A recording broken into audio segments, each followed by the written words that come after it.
السلام علیکم لسنرز، آپ لوگ پلیز میرے چینل کو سبسکرائب ضرور کریں۔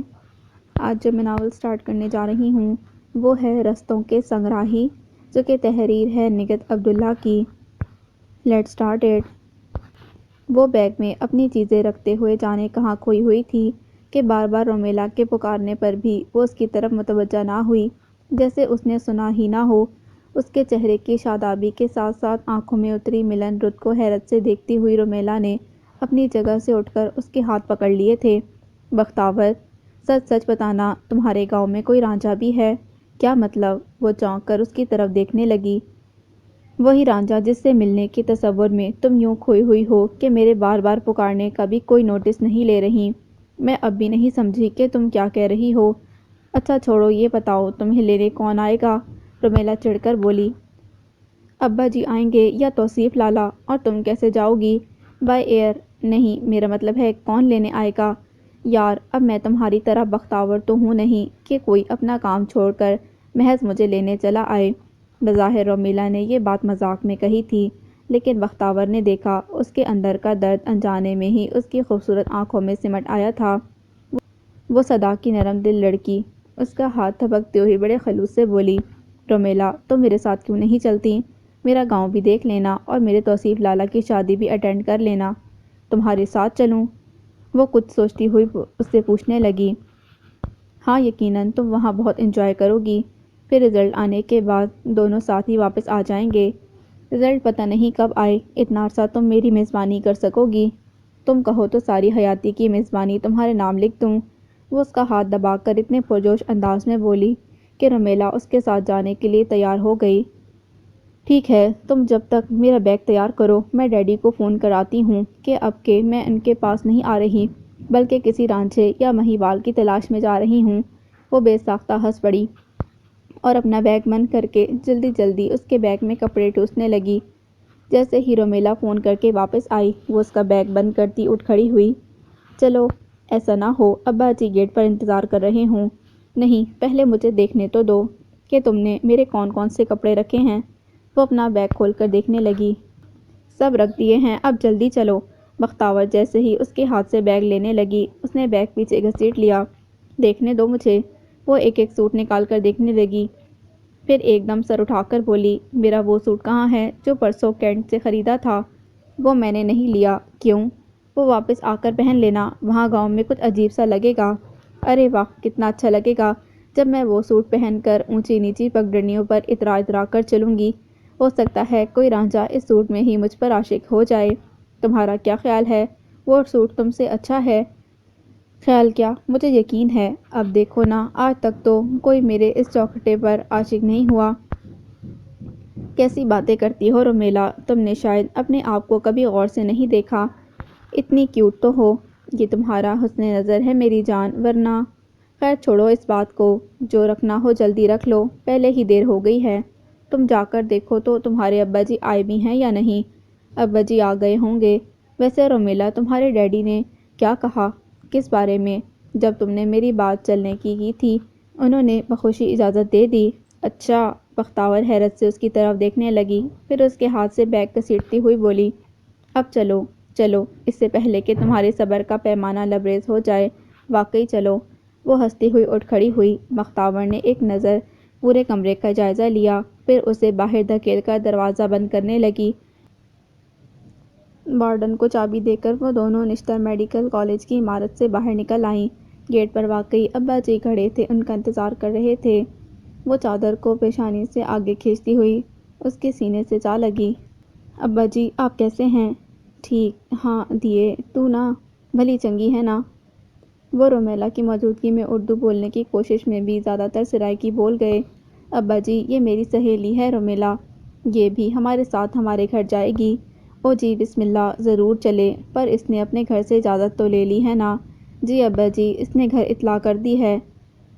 ول ٹھیک ہے، یعنی پھر ٹھیک ہے، چلو جلدی، تئیں لاری نکل جائے گی۔ وہ دونوں کے ہاتھ سے بیگ لیتے ہوئے بولے تو رومیلا جھجک کر بولی، ابا جی میں خود اٹھا لوں گی۔ نہیں بابا، دیوں کے بوجھ تو ہم سرخیوں پر بٹھاتے ہیں۔ نہیں بیٹا، بیٹیوں کے بوجھ تو ہم سر آنکھوں پر اٹھاتے ہیں۔ اس کے ساتھ ہی وہ دونوں کے بیگ لے کر آگے کو چل دیے۔ بختیار یہ لاری کیا بلا ہے؟ وہ اس کے ساتھ چلتی ہوئی پوچھنے لگی۔ لاری بس کو کہتے ہیں۔ مائی گاڈ، میں سمجھی کسی لڑکی کا ذکر کر رہے تھے۔ وہ بے ساختہ ہنس پڑی۔ اب خدا کے لیے اپنے سوال جواب روک دو، گھر چل کر باتیں کریں گے۔ لیکن وہ کہاں باز آنے والی تھی، بس میں بیٹھتے ہی پھر شروع ہو گئی۔ بخت، تمہارے گاؤں میں پنگھٹ بھی ہے؟ میرا مطلب ہے کنواں۔ وہ اس بات میں سر ہلا کر شیشے سے باہر دیکھنے لگی۔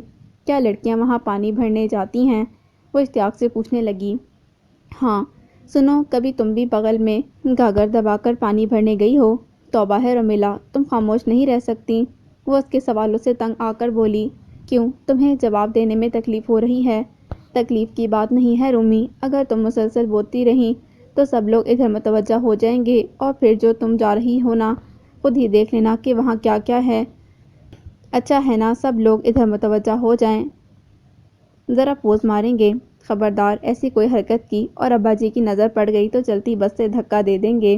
یار میں مذاق کر رہی تھی، اب ایسی بدتمیز بھی نہیں ہوں۔ بخت کچھ نہیں بولی، چپ چاپ اس کی طرف دیکھنے لگی۔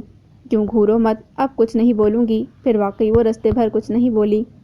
ابا جی کے ساتھ وہ گھر میں داخل ہوئی تو بڑے سے آنگن میں اس کی ساری سہیلیاں پہلے سے موجود تھیں۔ وہ اماں اور توصیف لالا سے مل کر باری باری ان سب سے ملنے لگی۔ وہ جس کے گلے لگتی ان کے کان کے قریب منہ کر کے پوچھتی، اے کون ہے؟ یہ کون ہے؟ یہ میری سہیلی رومیلا ہے۔ وہ رومیلا کا ہاتھ پکڑ کر سب سے اس کا تعارف کرانے لگی۔ رومیلا، ان سے ملو، یہ فاطمہ ہے، یہ زینب ہے، یہ سکینہ، یہ شاداں، یہ بھاگ بھری، یہ اللہ وسائی، اور یہ زینت۔ پھر وہ زینت کے کندھے پر ہاتھ رکھ کر شرارت سے بولی، رومیلا، یہ میرے توصیف لالا کی منگ بھی ہے۔ اس کی اس بات پر زینت جس انداز سے شرمائی، رومیلا حیران ہو کر اسے دیکھنے لگی۔ ہاؤ سویٹ بخت، کیا ہم اسی کی شادی اٹینڈ کریں گے؟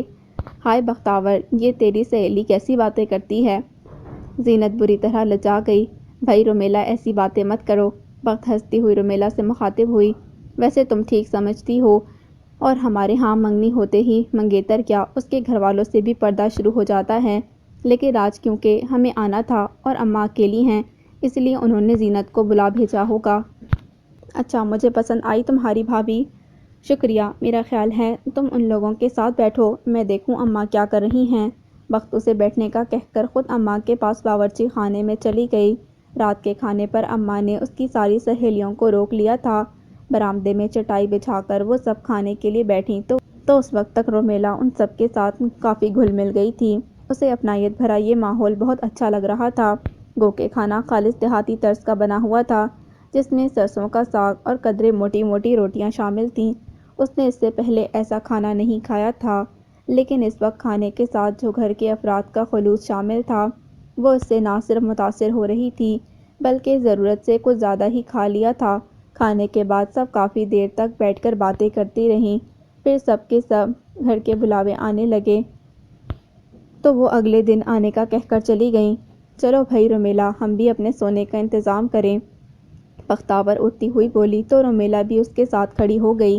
اماں، ہم کہاں سوئیں گے؟ وہ وہیں سے اونچی آواز میں پوچھنے لگی۔ پتر، میں نے چھوٹے کمرے میں تم دونوں کا بستر لگا دیا ہے، لیکن مجھے تو ابھی نیند نہیں آ رہی۔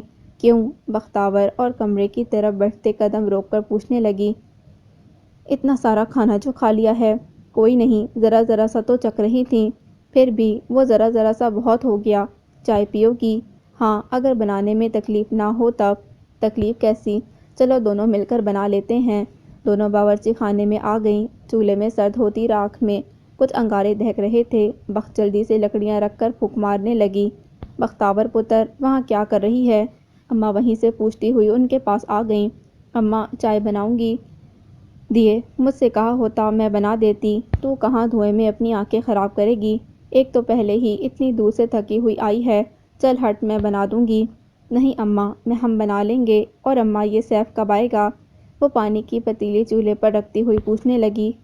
تو آ گئی ہے تو وہ بھی آ جائے گا۔ اچھا اماں، اب آپ آرام کریں جا کر، ہم چائے بنا کر پی کر اپنے کمرے میں چلے جائیں گے۔ پتر، تیری سہیلی کیا کہے گی؟ تو نے اسے بھی دھوئیں میں بٹھا رکھا ہے۔ نہیں اماں، مجھے یہاں بہت اچھا لگ رہا ہے، رومیلا جلدی سے بولی۔ دیے، شہر میں تو دھواں نہیں ہوتا نا؟ اماں اس کے سر پر محبت سے ہاتھ رکھتی کہنے لگیں۔ آپ کو کیا پتہ اماں، شہر میں سے زیادہ دھواں ہوتا ہے، پر میں نے تو سنا ہے وہاں لکڑیاں نہیں جلتی۔ وہاں گھروں میں نہیں اماں، سڑکوں پر دھواں ہوتا ہے۔ ہائے ہائے، تو کیا سڑکوں پر لکڑیاں جلتی ہیں؟ لکڑیاں نہیں اماں، لڑکیاں جلتی ہیں، رومیلا شرارت سے بولی۔ لڑکیاں؟ اماں سینے پر ہاتھ رکھ کر دہل گئیں۔ یہ اماں، یہ ایسے ہی مذاق کر رہی ہے، بخت رومیلا کو گھورتی ہوئی بولی، پھر چائے کے مگ اٹھا کر کھڑی ہو گئی۔ چلو رومیلا، چائے اندر چل کر پئیں گے، اور اماں آپ بھی چل کر سو جائیں، سارا دن ہلکان ہوتی رہتی ہیں۔ اماں دونوں کے سروں پر ہاتھ پھیرتی ہوئی اندر کی طرف چلی گئیں تو وہ اپنے اپنے مگ لے کر باورچی خانے میں سے باہر نکل آئیں۔ بختاور شہر میں رہ کر تجھے بھی چائے پینے کی عادت لگ گئی ہے؟ نہیں تو توصیف لالا، میں تو بس ایسے ہی۔ پھر ذرا توقف سے بولی، آپ چائے پئیں گے؟ نہیں، میں نے اگر اس وقت چائے پی لی تو رات بھر جاگتا رہوں گا۔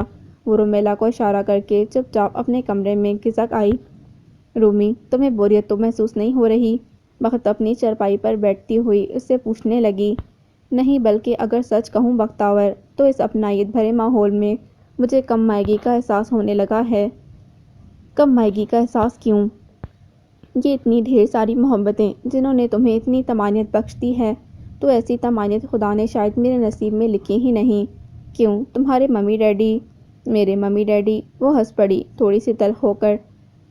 بخت، تم نے کبھی سوچا ہے کہ میں کراچی میں اتنی دور ملتان میں پڑھنے کیوں آئی؟ نہیں۔ وہ کچھ دیر رک کر خالی خالی نظروں سے بخت کو دیکھتی رہی۔ اس کی آنکھوں میں احساس محرومی کی چھایاں لرزنے لگی تھیں۔ تم کچھ کہہ رہی تھی رومیلا؟ بخت کے پوچھنے پر وہ چونک گئی۔ ہاں، پھر ذرا توقف سے کہنے لگی، پتہ ہے بخت، جب میں جونیئر کیمبرج میں پڑھتی تھی نا، اس وقت میری ممی نے ڈیڈی سے طلاق لے کر انہی کے بزنس پارٹنر سے شادی کر لی۔ اتنا بڑا قدم اٹھاتے ہوئے انہیں لمحہ بھر بھی میرا خیال نہیں آیا۔ اور ڈیڈی، وہ بھلا کیوں تنہا رہتے؟ انہوں نے بھی فوراً دوسری شادی کر لی۔ عام طور پر تو یہ ہوتا ہے کہ اولاد کے لیے دونوں فریقین لڑتے ہیں، ماں چاہتی ہے میرے پاس رہے اور باپ چاہتا ہے میرے پاس، لیکن میرے ساتھ الٹا معاملہ ہوا۔ ڈیڈی مجھے ممی کے پاس بھیج دیتے اور ممی ڈیڈی کے پاس۔ آخر روز روز کے جھگڑے سے تنگ آ کر ڈیڈی نے مجھے ہاسٹل میں داخل کروا دیا، اور پھر یقین کرو دونوں نے کبھی پلٹ کر خبر نہ لی میں کس حال میں ہوں۔ جب چھٹیاں ہوتیں تو سب بچوں کو کوئی نہ کوئی لینے آتا، لیکن مجھے لینے کبھی کوئی نہیں آیا۔ ہمیشہ میری میڈم فون پر ڈیڈی کو یاد دلاتی اور ڈیڈی ڈرائیور بھیج دیتے۔ میرا بہت دل چاہتا کہ کبھی ممی اور ڈیڈی میں سے کوئی مجھے لینے آئے اور میں دوسرے بچوں کی طرح بھاگتی ان سے لپٹ جاؤں۔ یہ خواہش اتنی بڑھتی کہ میں گھنٹوں گیٹ کو تکتی رہتی، اور جب کوئی گاڑی رکتی تو بے اختیار میرے قدم گیٹ کی طرف اٹھنے لگتے، لیکن جب ممی ڈیڈی کی جگہ کوئی اور گاڑی سے نکلتا تو میرے قدم وہیں رک جاتے۔ بعض اوقات تو میں چیخ چیخ کر رونا شروع کر دیتی۔ ان حالات نے مجھے کمپلیکس کا شکار کر دیا تھا، اور میرا دل پڑھائی سے بھی اچاٹ ہو گیا تھا۔ لاشعوری طور پر میں اپنا موازنہ دوسرے بچوں سے کرتی اور مجھے اپنے آپ بہت کمتر لگتا۔ اس احساس کمتری اور محرومی نے مجھے ہر چیز سے بیگانہ کر دیا، اور میں بار بار فیل ہونے لگی۔ میرے اندر ڈھیر ساری محرومیاں اور مایوسیاں اتر گئی تھیں۔ کلاس روم میں ٹیچر کیا پڑھاتی ہیں، کیا کہتی ہیں، مجھے پتہ نہیں ہوتا تھا۔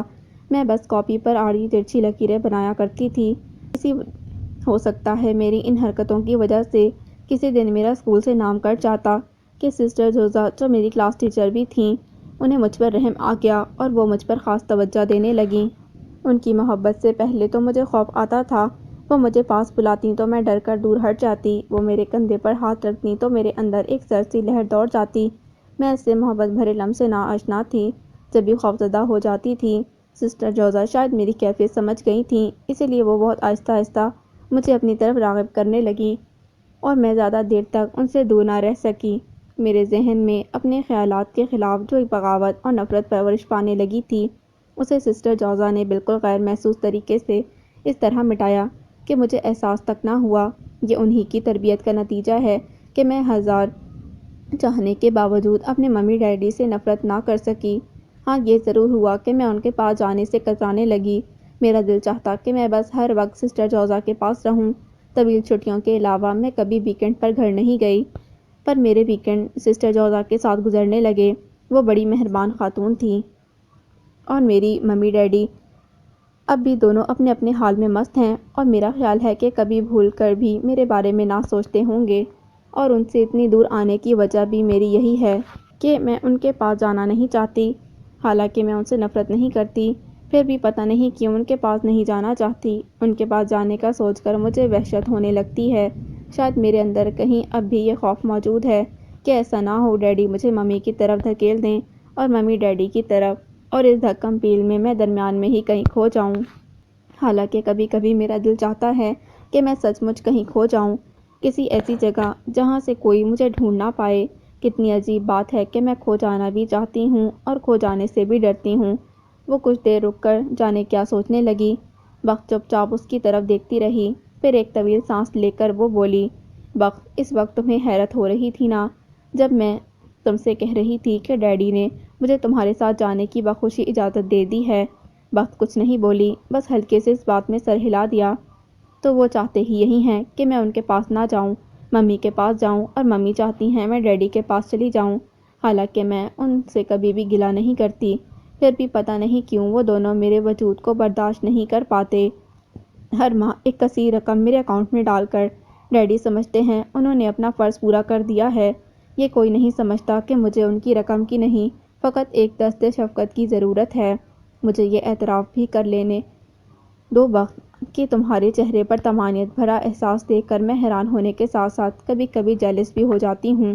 سوچتی تھی کہ آخر تم اتنی مطمئن کیوں رہتی ہو؟ اب یہاں آ کر مجھے پتہ چلا کہ تمہارے چہرے پر پھیلی طمانینت اتنی ڈھیر ساری محبتوں کی مرہون منت ہے نا؟ وہ جو درمیان میں کہیں تلخ اور کہیں دکھی ہو گئی تھی، اب نارمل ہو کر اس سے پوچھ رہی تھی، شاید تم ٹھیک کہہ رہی ہو رومی، یہ محبتیں بڑا اطمینان دیتی ہیں۔ ان محبتوں کے بغیر تو میں کبھی بھی جی نہ پاؤں، اور تمہارے ممی ڈیڈی نے جو کچھ کیا وہ ان کا ذاتی فعل سہی، پھر بھی میں یہ ضرور کہوں گی کہ انہیں تمہاری ذات کو فراموش نہیں کرنا چاہیے تھا۔ مجھے دکھ ہوا تمہارے حالات سن کر، وہ تلخی سے بولی، ویسے رومیلا مجھے حیرت ہے، پچھلے 1 سال سے ہم دونوں اکٹھے ہاسٹل میں رہ رہے ہیں، تم نے پہلے کبھی اپنے بارے میں نہیں بتایا۔ میں نے اپنا آپ کسی پر عیاں نہیں کیا بختاور۔ آج شاید تمہارے گھر والوں نے اپنی محبتیں میری جھولی میں ڈال کر ایک تھوڑا سا احساس طمانینت مجھے بھی بخش دیا ہے، جس سے میری محرومیاں یوں سرعام آ گئی ہیں۔ خیر چھوڑو، یہ بتاؤ صبح کا کیا پروگرام ہے؟ ہاں، باہر نکلنے پر تو پابندی نہیں، اس نے فوراً موضوع بدل دیا۔ نہیں، پابندی تو نہیں، صبح ہماری ہمجولیاں آئیں گی تو مل کر چلیں گے۔ ایک بات میری سمجھ میں نہیں آتی بخت، تم میڈیکل میں پہنچ گئیں، لیکن تمہاری ہمجولیاں، کیا ان کے ہاں پڑھنے پڑھانے کا رواج نہیں ہے؟ وہ تکیے پر کوہنی ٹکا کر نیند دراز ہوتی ہوئی بولی، ایک تو رواج بھی نہیں ہے، دوسرا یہاں پر اسکول نہیں ہے، لڑکیوں کا بس ایک ہی اسکول ہے جو صرف پرائمری تک ہے اور لڑکوں کے لیے مڈل تک۔ اگر میٹرک بھی کرنا چاہیں تو شہر کا رخ کرنا پڑتا ہے۔ تعلیم کا کوئی معقول انتظام ہوتا تو ہو سکتا ہے ایک دوسرے کو دیکھا دیکھی ہی لڑکیاں پڑھ جاتیں، لیکن اسکول نہ ہونے کی وجہ سے اگر کسی کو شوق ہوتا بھی ہے تو پرائمری کے بعد گھر بیٹھ جاتی ہے۔ تو ان حالات میں تم نے کیسے یہ مراحل طے کر لیے؟ میں نے، بختاور کچھ دیر خاموش رہی، پھر طویل سانس لیتی ہوئی کہنے لگی، مجھے ایک حادثے نے اس مقام تک پہنچایا۔ کیسا حادثہ؟ یہ ان دنوں کی بات ہے جب میں پرائمری میں پڑھتی تھی اور میرا بھائی صرف 7ویں میں تھا۔ مجھے دوسری لڑکیوں کی طرح پڑھنے کا کوئی خاص شوق بھی نہیں تھا، میرے ذہن میں یہی بات تھی کہ پرائمری کے بعد گھر بیٹھ جانا ہے۔ انہی دنوں میری آپا جو توصیف لالا سے کچھ بڑی تھیں، بیمار رہنے لگیں۔ ابا جی نے گاؤں کے حکیم سے ان کا بہت علاج کروایا، لیکن مرض بڑھتا چلا گیا۔ جوں جوں دوا کی، آپا کی بیماری روز بروز بڑھتی گئی۔ پتہ نہیں میری اتنی اچھی آپا کو کیا ہو گیا تھا کہ وہ دنوں میں ہی برسوں کی مریض لگنے لگیں۔ ان کی سرخ و سفید رنگت زرد ہو کر سیاہ پڑ گئی تھی اور صحت مند جسم 1 مہینے میں ہی ہڈیوں کا ڈھانچہ بن گیا تھا۔ آخر حکیم صاحب نے ابا جی سے کہا کہ وہ آپا کو شہر کے کسی ہسپتال میں لے جائیں، اور ان دنوں ابا جی کی مالی حیثیت ایسی نہ تھی کہ وہ آپا کا شہر جا کر علاج کرواتے، اور پھر یہ یقین بھی نہ تھا کہ آپا شہر جا کر ٹھیک بھی ہو جائیں گی یا نہیں۔ مجبوراً حکیم صاحب کی طرف سے مایوس ہو کر اماں نے پیروں فقیروں کی طرف بھاگنا شروع کر دیا۔ مجھے یاد ہے آخر میں آپا بستر سے لگ کر رہ گئی تھیں، وہ جو ہمارے کام بھاگ بھاگ کر کیا کرتی تھیں، اب کروٹ بدلنے کے لیے بھی ہماری محتاج ہو گئیں۔ میں گھنٹوں ان کے پاس بیٹھی ان کی ویران آنکھوں میں دیکھتی ہوئی اللہ تعالیٰ سے دعا کرتی تھی کہ وہ میری آپا کو پھر سے پہلے جیسا کر دے، لیکن میری ساری دعائیں آسمان تک پہنچنے سے پہلے ہی میری آپا وہاں جا پہنچیں۔ اماں اور ابا کو ان کی جوان مرگی نے نڈھال کر دیا تھا۔ اور تو توصیف لالا دیواروں سے سر ٹکرایا کرتے تھے۔ میں اور سیف اس وقت چھوٹے تھے، لیکن ایسا لگتا تھا جیسے ہم سے ہماری پناہ گاہ چھن گئی ہو۔ ہمارے معصوم ذہنوں سے ایک ہی خیال سمٹ کر رہ گیا تھا کہ ہماری آپا کو اچھی دوا نہیں ملی، اسی لیے وہ ہم سے دور چلی گئی ہیں۔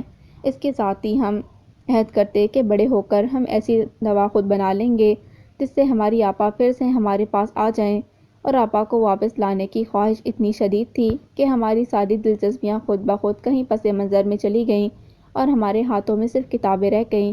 حالانکہ کبھی کبھی ہمیں بہت مشکل مراحل سے گزرنا پڑتا ہے، لیکن ہم نے ہمت نہ ہاری کیونکہ ہمیں اپنی آپا کو واپس جو لانا تھا۔ پھر ہم ہمت کیسے ہارتے بھلا؟ اس کے ساتھ ہی وہ دونوں ہاتھوں میں چہرہ چھپا کر رو پڑی۔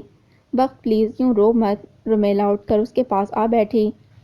کیا یہ رونے والی بات نہیں رومی کہ میں ایسی دوا نہیں بنا سکتی جس سے اپنی آپا کو واپس لا سکوں؟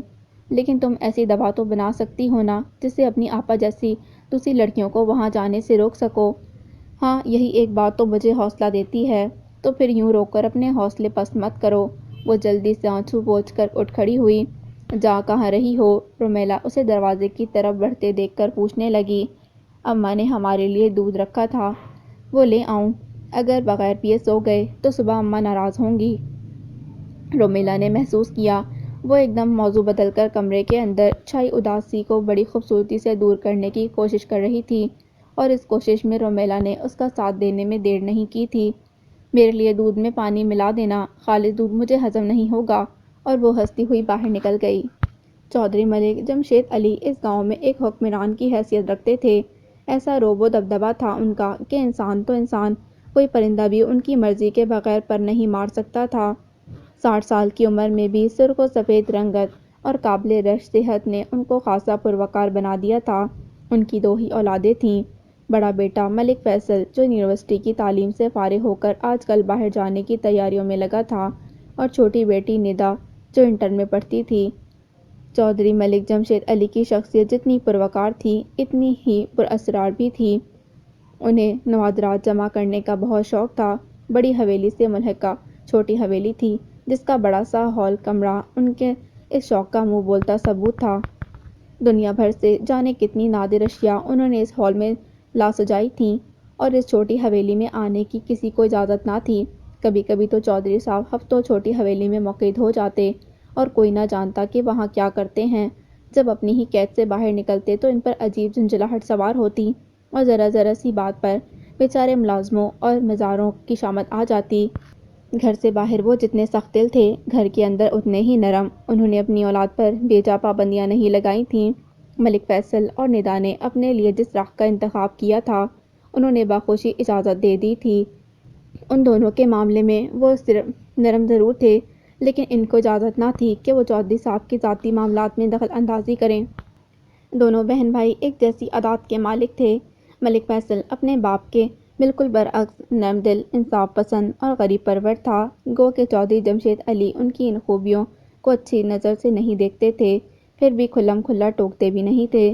ان کا خیال تھا وقت کے ساتھ ساتھ جب اس پر ذمہ داریاں پڑیں گی تو وہ خود ہی اپنا آپ بدلنے پر مجبور ہو جائے گا۔ وہ سمجھ جائے گا کہ ان کمزوریوں کے ساتھ چودراہٹ قائم رکھنا کس قدر مشکل ہے۔ وہ اس کی خوبیوں کو کمزوریوں کا نام دیتے تھے۔ ویسے ملک فیصل کی دوستی کالج کے زمانے سے چلی آ رہی تھی، اور ابھی حال ہی میں دونوں یونیورسٹی سے فارغ ہوئے تھے۔ ملک فیصل ایگریکلچر میں ڈاکٹریٹ کرنے کے لیے کچھ ہی دنوں بعد امریکہ جانے والا تھا، اسی لیے وہ کیس کو اپنے ساتھ لے آیا تھا کہ یہ چند دن دونوں مل کر گزار لیں گے، پھر پتہ نہیں کب ملاقات ہو۔ اور کیس بھی چونکہ آج کل فارغ تھا اور کچھ گاؤں کی زندگی کو قریب سے دیکھنے کا شوق اسے ملک فیصل کے ساتھ آنے پر مجبور کر گیا تھا۔ پہلے وہ دن تو حویلی کی شان و شوکت، چودھری ملک جمشید علی کا جاہ و جلال اور ملک فیصل کے ٹھاٹ باٹ دیکھتا رہا۔ تیسرے دن وہ ملک فیصل کے سر ہو گیا۔ یار فیصل، مجھے اس حویلی سے باہر بھی نکالو۔ کیا مطلب؟ میں نے تمہیں قید تو نہیں کر رکھا؟ میں تمہارا گاؤں دیکھنا چاہتا ہوں۔ ضرور دیکھو۔ عجیب آدمی ہو، میں کیسے دیکھوں؟ تم میرے ساتھ چلو گے تب نا؟ گویا راستہ بھول جانے سے ڈرتے ہو۔ ملک فیصل نے اس کا مذاق اڑایا۔ راستہ کیسے بھول سکتا ہوں بھلا؟ کسی سے بھی تمہارے بارے میں پوچھوں گا تو آنکھ بند کر کے مجھے بتا دے گا۔ آخر کو چودھری ہو اس گاؤں کے۔ ہاں یہ تو ہے، پھر کس بات کا ڈر ہے؟ ڈر کسی بات کا نہیں، بس تمہارے ساتھ جانا چاہتا ہوں۔ چلو میں تمہیں کھیتوں کھلیانوں کی سیر کروا دوں۔ پیدل جانا پسند کرو گے یا ڈرائیور سے کہوں جیپ نکالے؟ نہیں یار، پیدل ہی چلیں گے۔ پھر دونوں باتیں کرتے ہوئے حویلی سے باہر نکل آئے۔ سامنے دور تک بچھی ہوئی سڑک بجرے کی روش بڑی بھلی لگ رہی تھی۔ یار کیس، میرا گاؤں ہے تو چھوٹا لیکن شہر سے اچھا ہے۔ کیا اچھائی ہے اس میں؟ کیس اسے چھیڑنے کی غرض سے کہنے لگا۔ کیوں، یہ صرف صاف ستھرا ہے۔ یہ خوشبو بکھیرتی ہوائیں، یہ سرسبز لہلہاتے کھیت، گویا تمہیں ان میں کوئی اچھائی نظر نہیں آ رہی؟ اچھا تو لگ رہا ہے، پر کچھ ادھورا ادھورا سا ہے۔ کیا مطلب؟ نہ کہیں جھانجروں کی جھنکار سنائی دی، نہ بغل میں گاگر دبائے الہڑدوشیزائیں، اور مجھے تو درختوں سے اونچی چھلانگیں لگاتی لڑکیاں بھی نظر نہیں آ رہیں جیسی فلموں میں نظر آتی ہیں۔ تم کیا سمجھتے ہو، حقیقت میں بھی ایسا ہی ہوتا ہے؟ ہونا تو چاہیے، کم از کم ہر قدم پر دل تھامنے کا موقع تو ملتا ہے۔ وہ شرارت سے ایک آنکھ بند کرتا ہوا بولا۔ لعنت ہو تم پر، میں تمہیں شریف آدمی سمجھتا تھا۔ یار میں مذاق کر رہا تھا، تم میری شرافت پر شبہ مت کرو۔ دونوں ٹہلتے ہوئے کافی دور نکل آئے تھے۔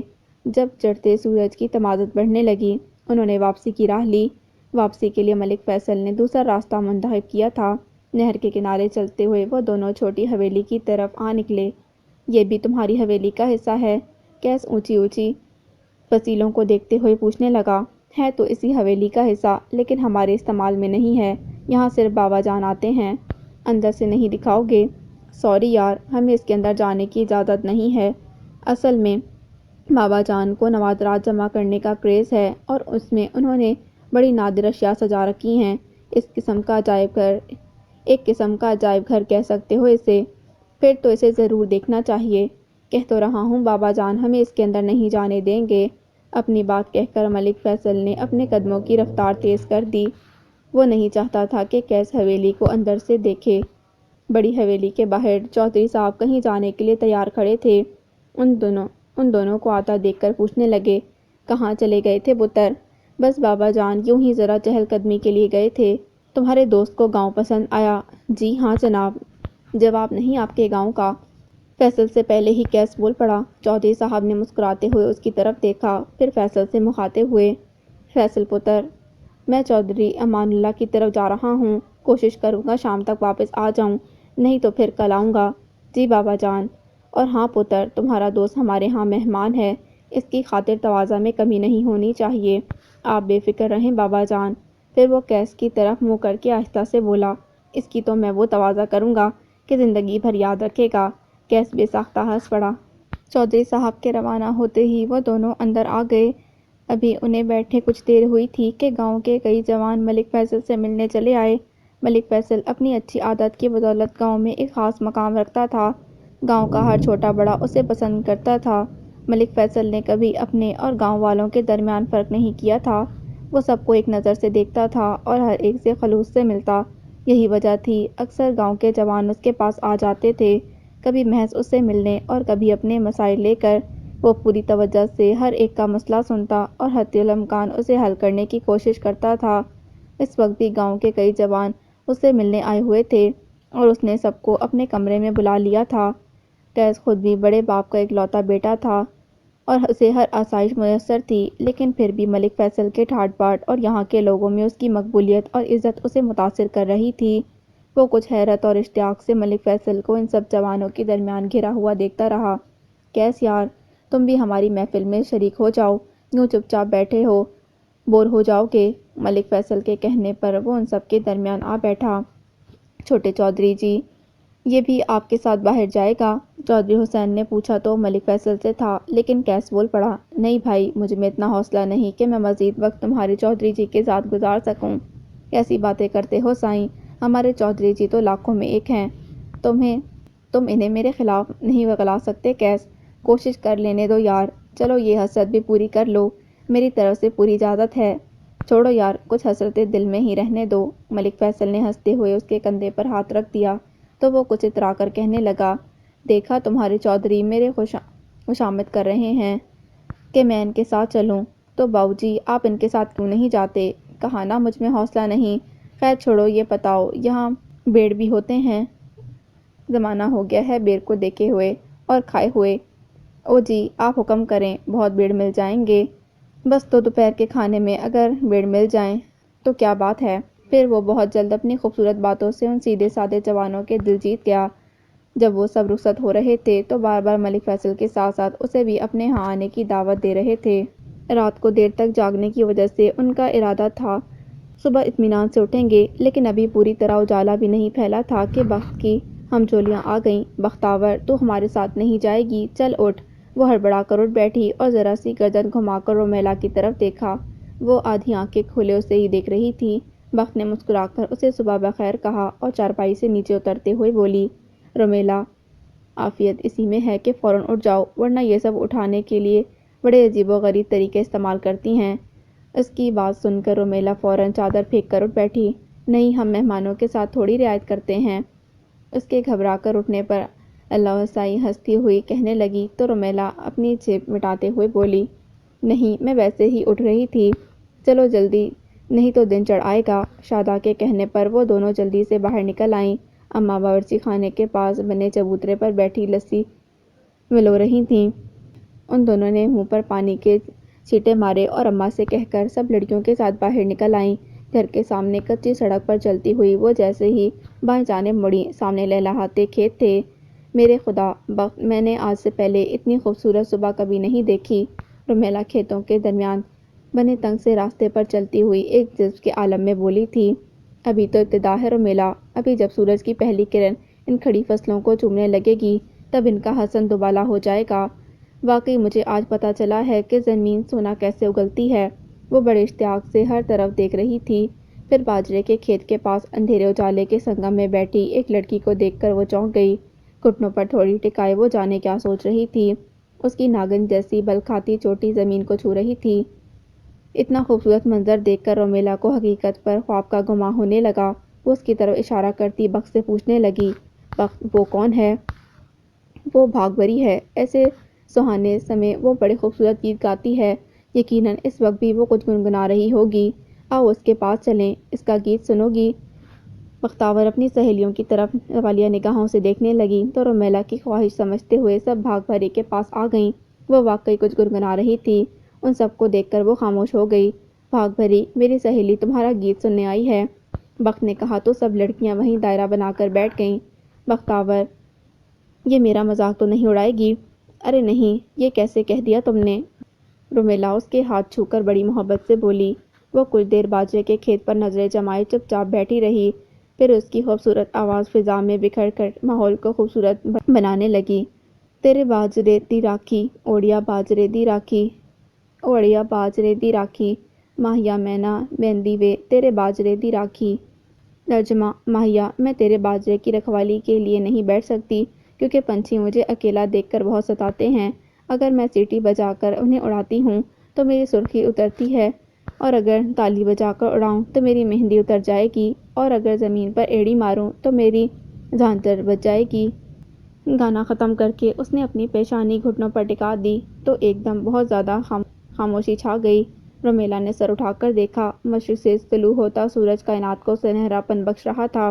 ادھر ادھر بھٹکتی ہوئی اس کی نظریں بھاگ بھری پر آ ٹھہریں اور اس کا ہاتھ چھو کر بہت آہستہ سے بولی، بھاگ بھری، تم بہت اچھا گاتی ہو، تمہاری آواز بہت خوبصورت ہے۔ مجھے لگتا ہے تمہاری آواز سن کر ہی سورج طلوع ہوا ہے۔ وہ ہنس دی، کیسی باتیں کرتی ہو؟ کیوں بخت، میں غلط کہہ رہی ہوں کیا؟ نہ میری سکھی، تو کبھی غلط کہہ سکتی ہے بھلا؟ بخت اٹھتی ہوئی بولی، چلو اب اماں انتظار کر رہی ہوں گی، اتنی جلدی پنگھٹ پر نہیں چلو گی؟ نہیں، اس وقت تو سب مرد کام کرنے نکلیں گے، لہٰذا ہمیں واپس چلنا چاہیے۔ پھر کب چلو گی وہاں؟ شام میں۔ اچھا۔ رومیلا مجبوراً اٹھ کھڑی ہوئی۔ اس کا بالکل دل نہیں چاہ رہا تھا واپس جانے کو، اس لیے بڑی مردہ دلی سے آہستہ آہستہ چلنے لگی۔ بختیار، کوئی رانجھا یا مہیوال تو نظر ہی نہیں آیا؟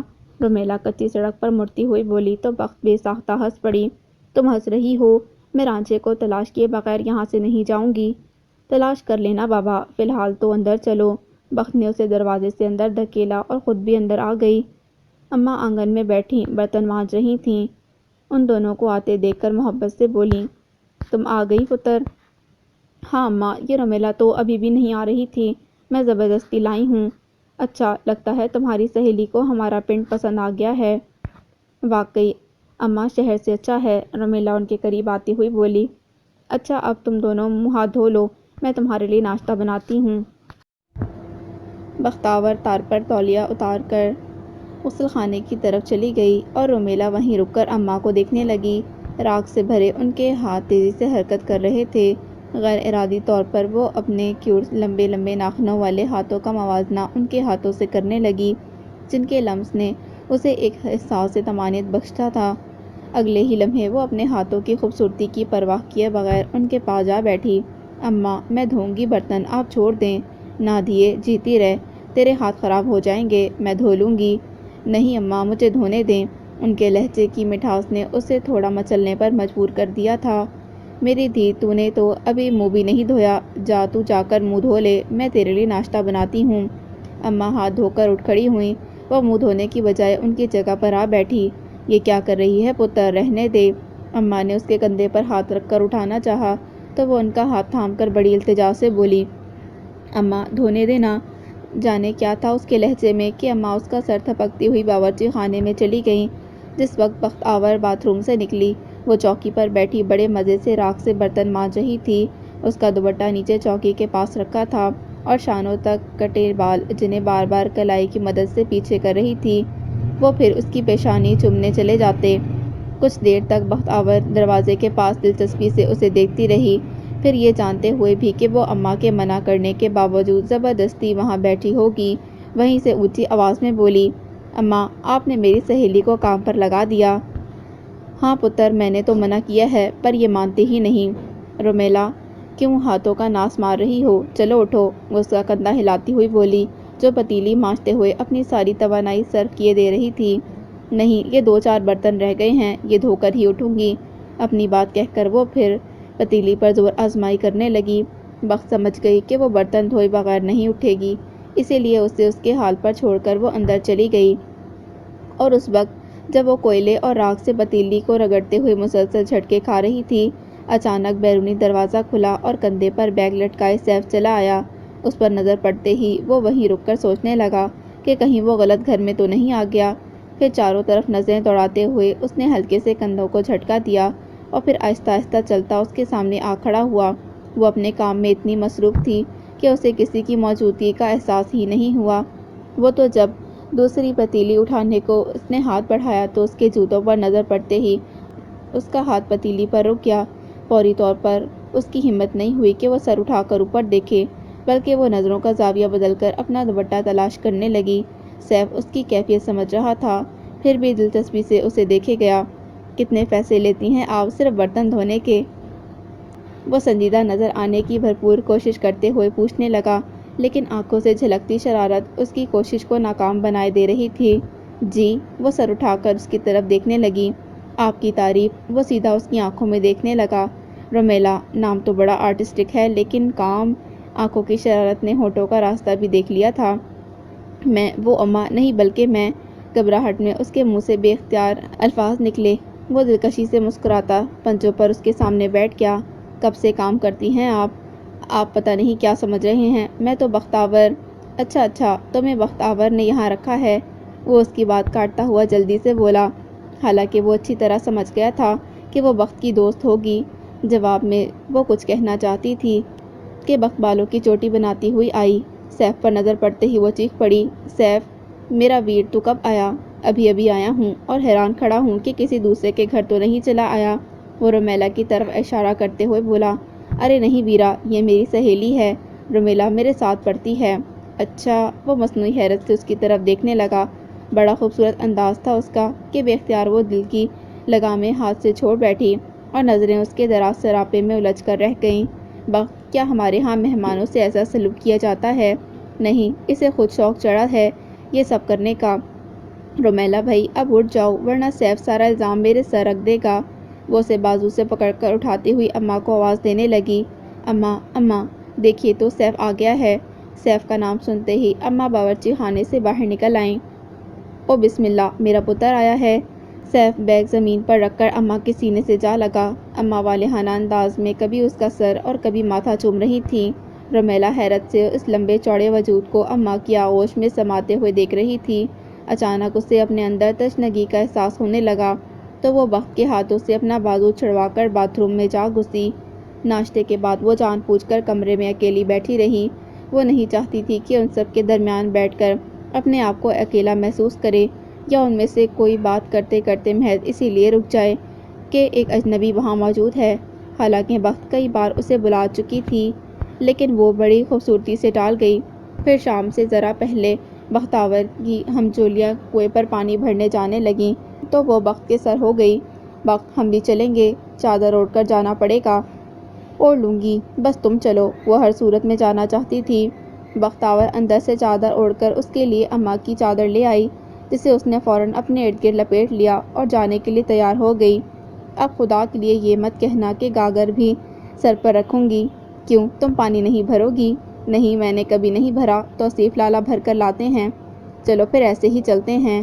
وہ یوں بولی جیسے اسے گاگر نہ اٹھانے کا بہت افسوس ہو رہا ہو۔ اماں سے کہہ کر وہ سب لڑکیوں کے ساتھ باہر آ گئیں۔ لہلہاتے کھیتوں کے درمیان بنے تنگ راستے سے گزر کر وہ سب کنویں پر آ گئیں۔ منڈیر کے پاس سب گاگریں رکھ کر وہ پانی بھرنے لگیں۔ رومیلا یہ کارروائی بڑے اشتیاق سے دیکھتی رہی۔ پانی بھر کر سب نے اپنی اپنی گاگر ایک طرف رکھ دی اور آنکھ مچولی کھیلنے پر اصرار کرنے لگیں۔ وقت کسی صورت نہیں مان رہی تھی۔ وہ جانتی تھی اسے منڈیر کے پاس چھوڑ کر وہ سب گنے کے کھیت میں اس طرح چھپ جائیں گے کہ وہ انہیں ڈھونڈتے ڈھونڈتے پریشان ہو جائے گی، اسی لیے وہ مسلسل سر کو نفی میں ہلائے جا رہی تھی۔ آخر رومیلا چڑھ کر بولی، تم کیا اپنے آپ کو ان سے الگ سمجھتی ہو؟ نہیں، پھر اتنے اصرار پر اتنا اکڑ کیوں رہی ہو؟ اکڑنے کی بات نہیں ہے رومیلا، اب ہم آنکھ مچولی کھیلتے ہیں، اچھے لگیں گے کیا؟ اچھے لگیں یا برے، اب تمہاری سزا یہ ہے کہ تم چور بنو، ہم سب چھپنے جا رہے ہیں۔ وہ اسی بات سے تو ڈر رہی تھی وہ، اور رومیلا نے جھٹ فیصلہ بھی سنا دیا۔ وہ بے بسی سے ان سب کی طرف دیکھنے لگی اور وہ پلک جھپکتے ایک دوسرے کے پیچھے بھاگتے ہوئے گنے کی کھڑی فصل کے اندر غائب ہو گئیں۔ ابھی وہ انہیں ڈھونڈنے کا سوچ ہی رہی تھی کہ اپنے پیچھے آہٹ سن کر چونک کر پیچھے گھوم گئی۔ شاید کوئی مسافر تھا۔ کیا آپ مجھے پانی پلائیں گی؟ وہ لائن سے رکھی گھاگروں کی طرف دیکھتا ہوا پوچھنے لگا۔ وہ چپ چاپ ایک گھڑا اٹھا کر اس کے پاس لے آئی۔ وہ پہلے تو ادھر ادھر یوں دیکھنے لگا جیسے پانی پینے کے لیے کوئی چیز تلاش کر رہا ہو۔ جب اسے ایسی کوئی چیز نظر نہ آئی تو وہ ہاتھوں کا پیالہ بنا کر اس کے سامنے جھک گیا۔ وہ آہستہ آہستہ اس کے ہاتھوں پر پانی گرانے لگی۔ پانی پی کر جیسے ہی وہ سیدھا کھڑا ہوا، لمحے بھر کو اس کی نظریں بختاور کی سیاہ آنکھوں میں الجھ گئیں اور وہ جہاں کھڑا تھا وہیں کھڑا رہ گیا۔ بختاور جو صرف گاؤں کی لڑکی نہیں تھی، میڈیکل کی طالبہ بھی تھی، اس کی آنکھوں میں ٹھہرا جذبہ دیکھ کر جان گئی کہ ان بے حد خوبصورت آنکھوں میں حیرت نہیں ہے، نہ ہی اشتیاق ہے، بلکہ ایسی چمک ہے جو اچانک برسوں کی تلاش کے بعد من پسند چیز مل جانے پر آ ٹھہرتی ہے۔ میں قیس ہوں، قیس، وہ اس پر نظر جمائے ہوئے بولا جیسے ہپنوٹائز کے زیر اثر ہو، اور یوں ہی کھڑے کھڑے ایک پل میں وہ اپنی حیات کا ایک ایک لمحہ اس پر عیاں کر دے گا۔ وہ کچھ نہیں بولی، غیر ارادی طور پر 2 قدم پیچھے ہٹ گئی اور بالکل اسی کے انداز میں 2 قدم آگے بڑھا۔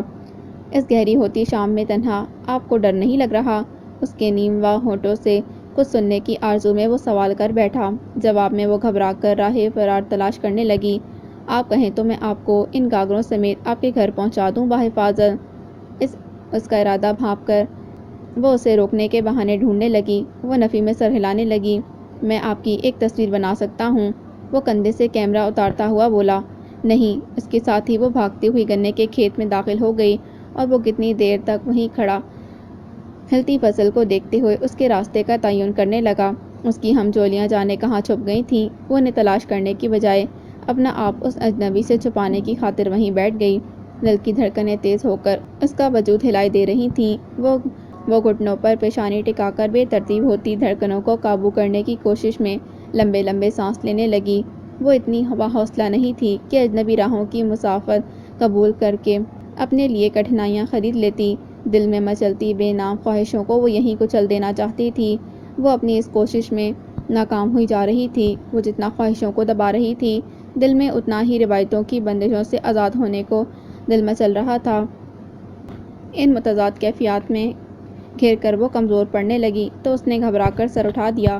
کھڑی فصل نے اسے اس طرح اپنی پناہوں میں لے لیا کہ اس کا وجود اس میں چھپ کر رہ گیا۔ اس نے سوچا وہ یوں ہی بیٹھے بیٹھے سب کو آواز دے ڈالے، رومیلا، بھاگ بھری زینت، لیکن پھر یہ سوچ کر کہ اس کی آواز کی بازگشت سن کر اس کی ہمجولیوں کے بجائے اگر وہ اجنبی اس کے سامنے آ کھڑا ہوا تو پھر وہ کہاں چھپے گی؟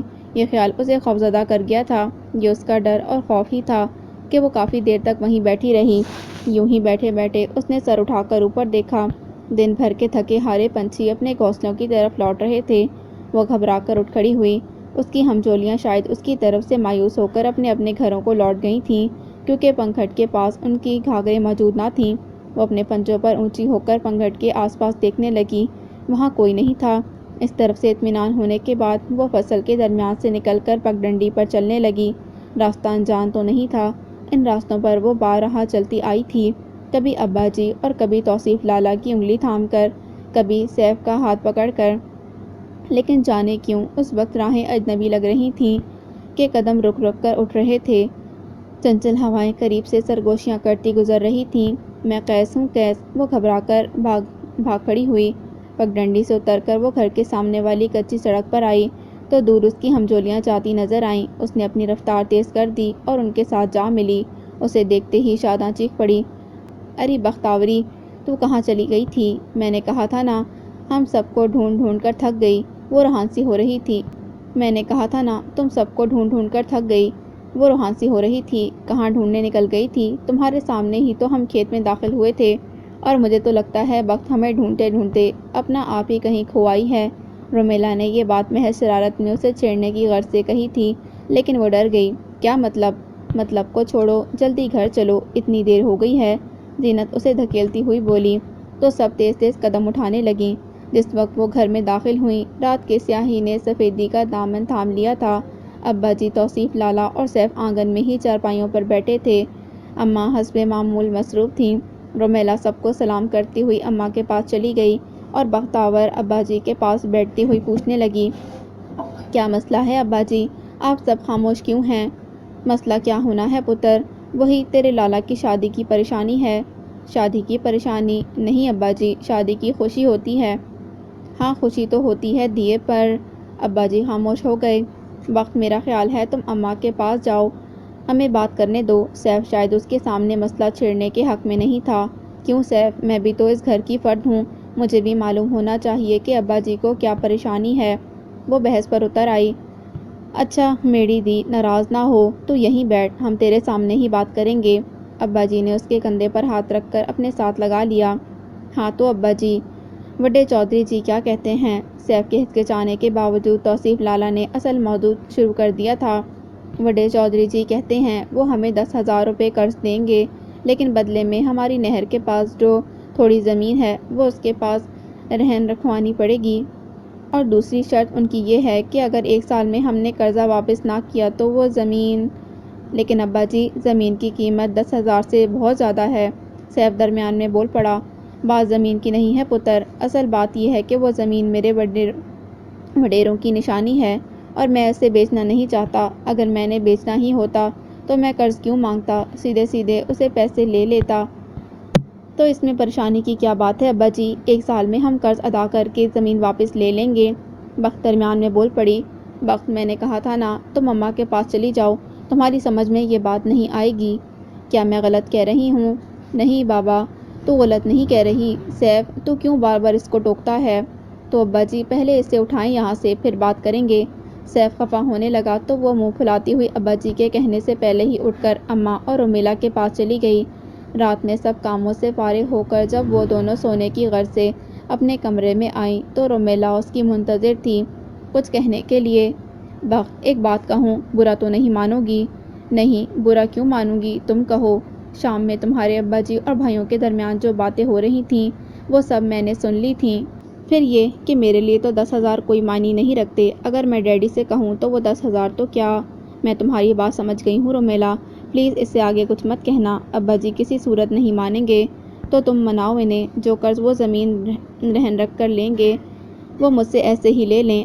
آئی ایم سو سوری رومی، اب ایسا ناممکن ہے۔ کیوں ناممکن ہے؟ یقین کرو میں بڑے خلوص سے… مجھے تمہارے خلوص پر شبہ نہیں رومی، لیکن تم اس بات کو نہیں سمجھو گی۔ بخت نے درمیان میں ہی ٹوک دیا تھا۔ نہیں، اگر تم بتاؤ گی تو ضرور سمجھوں گی۔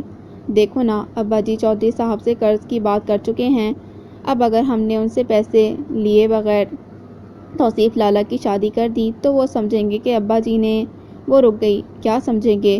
یہی کہ ابا جی نے ان کی فصلوں میں ہیرا پھیری کی ہے۔ یہ کیا بات ہوئی بھلا؟ ہاں تم نہیں جانتی یار، یہاں تو الزام تراشیوں کے بہانے ڈھونڈے جاتے ہیں۔ تو ابا جی انہیں صاف صاف کہہ دیں کہ انہیں قرض کہیں اور سے مل گیا ہے۔ تمہارا کیا خیال ہے وہ چودھری ابا جی کی بات پر یقین کر لے گا؟ نہیں رومی، بلکہ اس کو وہ اپنی توہین سمجھے گا۔ تو پھر ایک وعدہ کرو۔ کیسا وعدہ؟ اگر 1 سال میں تمہارے ابا جی قرض نہ اتار سکے تو اس وقت تم میری بات رد نہیں کرو گی؟ میں وعدہ نہیں کرتی رومیلا۔ ہاں ابا جی سے بات ضرور کروں گی، اگر وہ مان گئے تو ٹھیک، ورنہ یہ بات یہیں ختم سمجھو۔ دروازے پر آہٹ سن کر دونوں چونک کر اس طرف دیکھنے لگی۔ سیف دروازے کے بیچوں بیچ کھڑا ایک ٹک رومیلا کو دیکھ رہا تھا۔ وہ تھوڑی نروس ہو کر بخت کو دیکھنے لگی اور سیف کے انداز دیکھ کر بخت سمجھ گئی کہ وہ ان کی باتیں سن چکا ہے۔ سیف اندر آ جاؤ، کوئی کام ہے کیا؟ بخت کے کہنے پر وہ فوراً اندر آ گیا اور آتے ہی براہ راست رومیلا سے مخاطب ہوا۔ مس رومیلا، آپ کی باتوں سے میں جان گیا ہوں کہ آپ کسی بڑے باپ کی بیٹی ہیں، لیکن یوں دولت کی جھنکار دکھا کر آپ ہمیں مروب نہیں کر سکتی، اور نہ ہی ہمیں اپنے احسانوں کے بوجھ تلے دبا کر آپ۔ سیف پلیز، رومیلا اس کی بات کاٹ کر درمیان میں بول پڑی۔ آپ غلط سمجھ رہے ہیں، میں نے بالکل مروب کرنے کی کوشش نہیں کی اور نہ ہی احسان کی بات کی ہے۔ ہاں ایک مخلصانہ سی پیشکش ضرور کی ہے اور اسے مان لینا یا رد کر دینا آپ کے اختیار میں ہے۔ اس کے باوجود اگر آپ کو میری بات بری لگی ہے تو میں معذرت چاہوں گی۔ اپنی بات کہہ کر اس نے سیف کی طرف سے رخ موڑ لیا تھا، لیکن وہ اس کی پلکوں پر اتر آنے والی نمی دیکھ چکا تھا اور اب کچھ ندامت محسوس کرتے ہوئے سوچ رہا تھا کہ ایسی کیا بات کہے جو اس اچھی لڑکی کی پلکوں پر اتری نمی کی جگہ خوبصورت میں سجا دے، جو یوں خفا ہو کر دل میں اتری جا رہی تھی۔ وہ قدم بڑھا کر اس کے سامنے آ کھڑا ہوا۔ آئی ایم سوری رومیلا، میرا مقصد آپ کو خفا کرنا نہیں تھا۔ میں خفا نہیں ہوں۔ اس نے مسکرا کر پل میں نہ صرف ساری خفگیاں مٹا ڈالیں بلکہ انجانے میں اسے یہ یقین بھی بخش دیا کہ وہ اس سے کبھی خفا نہیں ہو سکتی۔ اس کی طرف سے اطمینان ہونے کے بعد وہ بخت سے مخاطب ہوا۔ بخت، میرے اور توصیف لالا کے ہوتے ہوئے تمہیں اس سلسلے میں پریشان ہونے کی ضرورت نہیں۔ جن بہنوں کے جوان بھائی ہوں وہ اطمینان کی نیند سویا کرتی ہیں۔ سیف، تم میرا مان ہو میرے ویر، اب تم جاؤ، ہم اطمینان کی نیند سوئیں گے۔ وہ اس کے سر پر ہاتھ رکھتا ہوا شب بخیر کہہ کر کمرے سے نکل گیا تو بخت رومیلا کی طرف متوجہ ہو گئی، جو ہاتھوں کے پیالے میں چہرہ سجائے جانے کیا سوچ رہی تھی۔ تم کیا سوچنے لگیں؟ بخت، تم واقعی بختاور ہو۔ چھوڑو اس بات کو، یہ بتاؤ توصیف لالا کی شادی میں کیا پہنو گی؟ اس کی آنکھوں میں سمٹ آنے والی احساس محرومی کی پرچھائیاں دیکھ کر بخت نے فوراً موضوع بدل دیا۔ کیا پہننا چاہیے مجھے؟ وہ الٹا اسی سے پوچھنے لگی۔ وہ جو تمہارا شاکنگ پنک کلر کا سوٹ ہے وہ پہن لینا، میرے پاس اسی کلر کا ستاروں بھرا دوپٹہ ہے، اس پر تم وہ اوڑھ لینا۔ اور تم کیا پہنو گی؟ میں، یار ہمارے ہاں بہنیں سرخ رنگ کے کپڑے پہنتی ہیں، میرے خیال میں اماں نے میرے لیے سرخ رنگ کے ہی بنائے ہوں گے، خیر صبح دیکھ لیں گے۔ اور تم سرخ رنگ کے پہننا چاہو گی؟ نہیں نہیں، میرا شاکنگ پنک ہی ٹھیک ہے۔ جیسی تمہاری مرضی۔ اب کیا خیال ہے سونے کی کوشش نہ کی جائے؟ صبح بھی دیر سے اٹھے تھے۔ ہاں یار، ورنہ اماں کہیں گی میں نے تمہاری عادتیں بگاڑ دی ہیں۔ رومیلا جھٹ اپنا بستر جھاڑ کر اس پر دراز ہو گئی، پھر جانے اسے کیا خیال آیا کہ تکیے سے سر اونچا کر کے اسے پکارنے لگی۔ بخت سنو، کوئی بات رہ گئی ہے کیا؟ نہیں، میں یہ پوچھنا چاہ رہی تھی کہ تمہارے بھائی سیف کی منگنی بھی ہو گئی ہے یا نہیں؟ ابھی تو وہ پڑھ رہا ہے اور میرا خیال ہے وہ یہاں گاؤں کی کسی لڑکی سے شادی نہیں کرے گا۔ کیوں؟ اسے ڈاکٹر بننے میں 1 ہی سال ہے اور اگر اسکالرشپ مل گیا تو وہ اسپیشلائزیشن کے لیے باہر بھی جانا چاہتا ہے، تو ایسی صورت میں گاؤں کی لڑکی کہاں اس کا ساتھ دے سکے گی بھلا؟ اس کا مطلب ہے تم بھی گاؤں کے کسی لڑکے سے شادی نہیں کرو گی؟ کیوں؟ ظاہر ہے تم بھی تو ڈاکٹر بن رہی ہو اور بقول تمہارے یہاں سیف کے علاوہ کوئی بھی مڈل کلاس سے آگے نہیں پڑھ سکا۔ ہاں لیکن یہ میرا جرم ہے کہ میں ایک لڑکی ہوں۔ کیا مطلب؟ میں ایسی بات سوچ بھی نہیں سکتی رومیلا۔ ابا جی اور اماں نے بڑی مشکلوں سے مجھے پڑھنے کی اجازت دی ہے، وہ بھی اپنے گھر سے دور رہ کر۔ اب اگر میں نے اپنے تئیں ایسا کوئی فیصلہ کر بھی لیا تو میں جانتی ہوں کہ وہ میرے حق میں بہتر نہیں ہوگا، کیونکہ برادری تو دور کی بات، خود میرے اپنے گھر والے بھی مجھ سے ہر تعلق توڑ لیں گے، اور میں اپنے اتنے چاہنے والوں سے تعلق توڑ کر سکھی رہ سکوں گی بھلا؟ نہیں۔ اسی لیے میں نے پہلے سے اپنے آپ کو سمجھا لیا ہے کہ خود کتنا ہی کیوں نہ پڑھ لوں، کتنی ہی کامیاب ڈاکٹر کیوں نہ بن جاؤں، رہنا بہرحال مجھے اس گاؤں میں ہی ہے اور شادی بھی یہی کرنی ہے جہاں ابا اور اماں چاہیں گے، خواہ وہ مڈل پاس ہو یا اس نے اسکول کی شکل ہی نہ دیکھی ہو۔ لیکن وقت یہ تو ظلم ہے اور میں ظلم کے خلاف آواز اٹھانے کی طاقت نہیں رکھتی۔ کیا سیف تمہاری کوئی مدد نہیں کرے گا؟ پتہ نہیں، لیکن یہ بھی تو سوچو رومی کہ میں مسیحا بن کر سکھ بانٹنے چلی ہوں، پھر ذرا سی بات کے لیے اپنے لوگوں کو دکھی کیوں کروں؟ میرے خدا بخت، تم اسے ذرا سی بات کہتی ہو؟ ذرا سوچو، ایک اجڑ گنوار شخص جو تم سے اپنے پیر دبانے کے لیے کہے گا تو تمہیں کیسا لگے گا؟ وہ اجڑ گنوار شخص میرے سر کا سائیں ہوگا رومی، میرا سائبہ ہوگا، اس کے پیر دبا کر مجھے خوشی ہوگی۔ مجھے حیرت ہو رہی ہے بخت، تم میڈیکل میں پڑھتی ہو لیکن تمہاری سوچیں ان پڑھ دیہاتی لڑکیوں جیسی ہیں۔ تم یہ کیوں بھول جاتی ہو رمیلا کہ میں بھی ایک دیہاتی لڑکی ہوں، میرا ضمیر اسی مٹی سے اٹھا ہے۔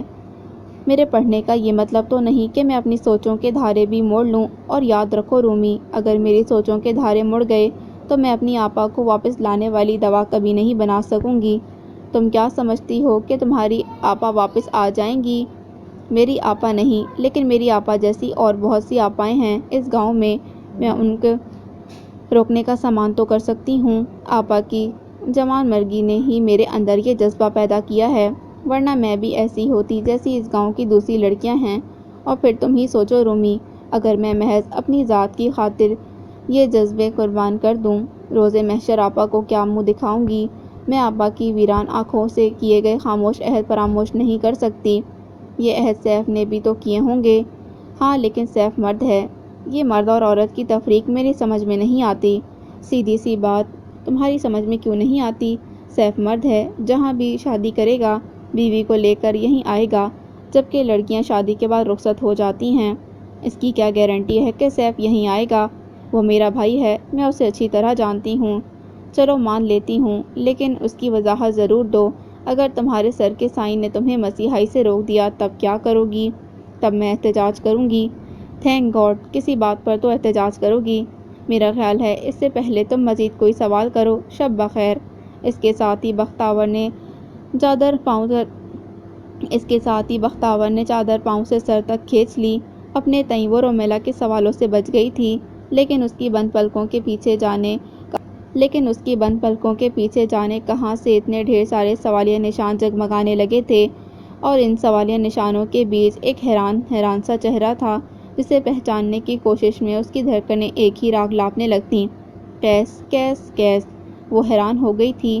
ابھی اسی بات پر تو وہ رومیلا سے الجھ رہی تھی اور کتنے یقین سے کہہ رہی تھی کہ اپنی روایتوں سے ہٹ کر وہ نہ سوچ سکتی ہے اور نہ کوئی قدم اٹھا سکتی ہے، پھر یہ اجنبی کیوں اسے انجانی راہوں پر چلنے کی دعوت دے رہا ہے؟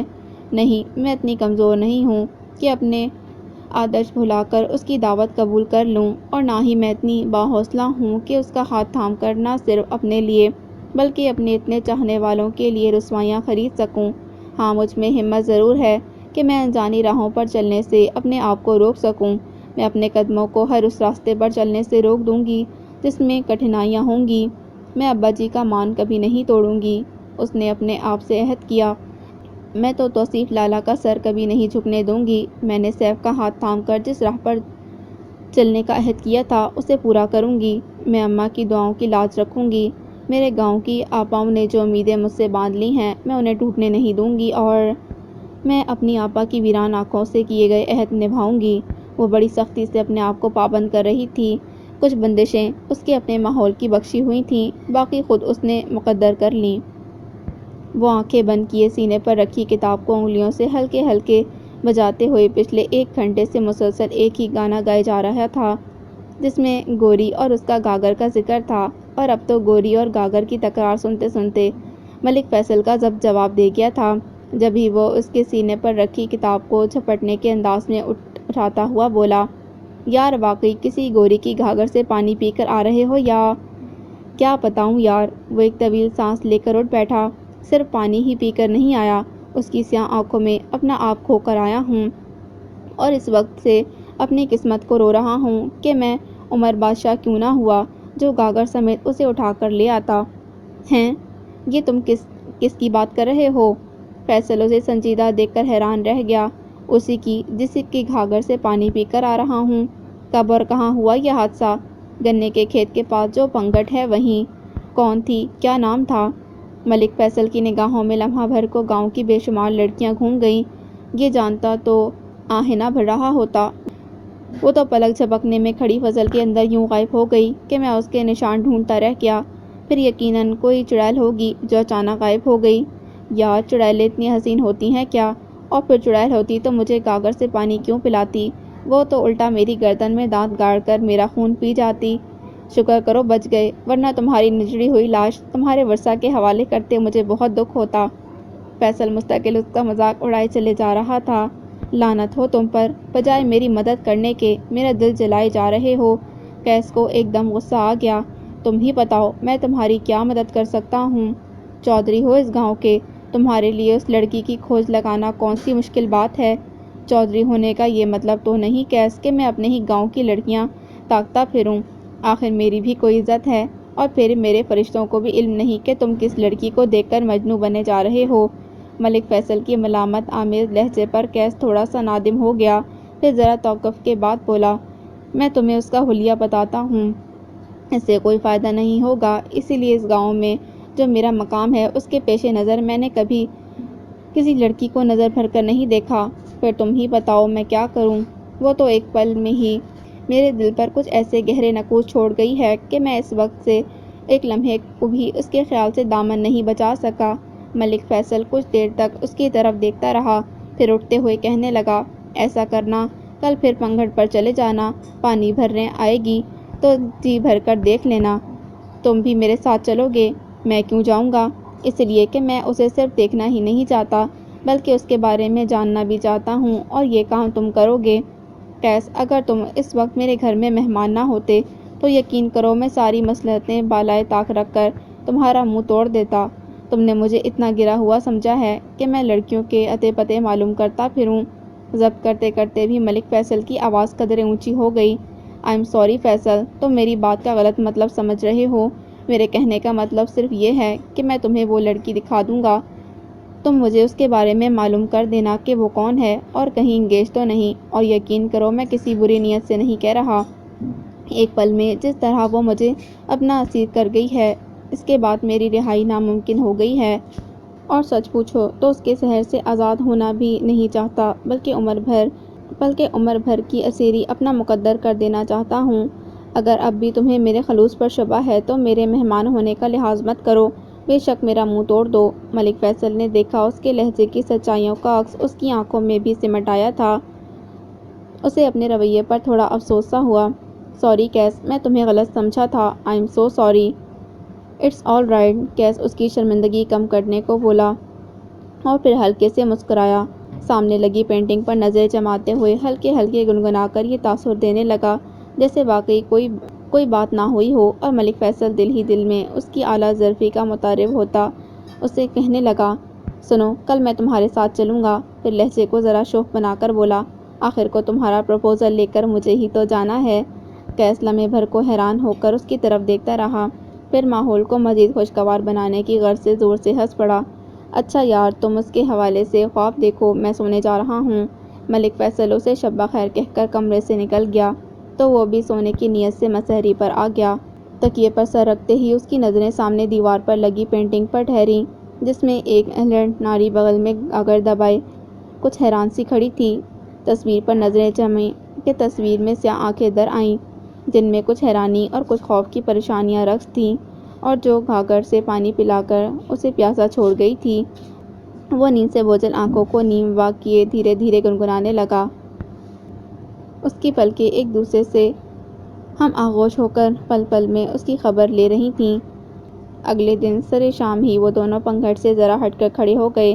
پھر جیسے ہی لڑکیاں بغلوں میں مٹکے دبائے پانی بھرنے آئیں تو ملک فیصل قیس کے ہمراہ چلتا ہوا کنویں کی طرف آ گیا، جیسے یوں ہی ٹہلتے ہوئے ادھر نکل آیا ہو۔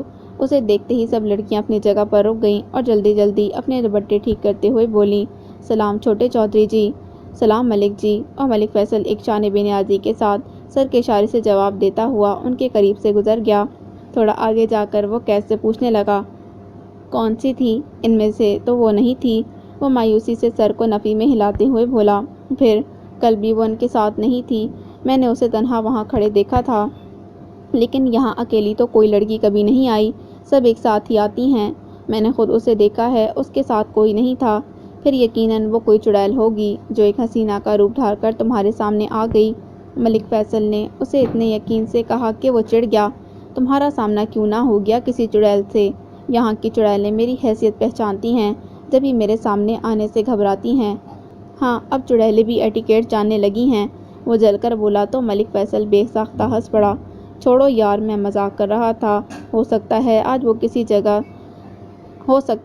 وہ کسی وجہ سے نہ آئی ہو، کل دیکھ لینا، پرسوں دیکھ لینا، بلکہ جتنے دن یہاں ہو روزانہ ادھر کا چکر لگا لیا کرو، ہو سکتا ہے کسی دن قسمت یاوری کر جائے۔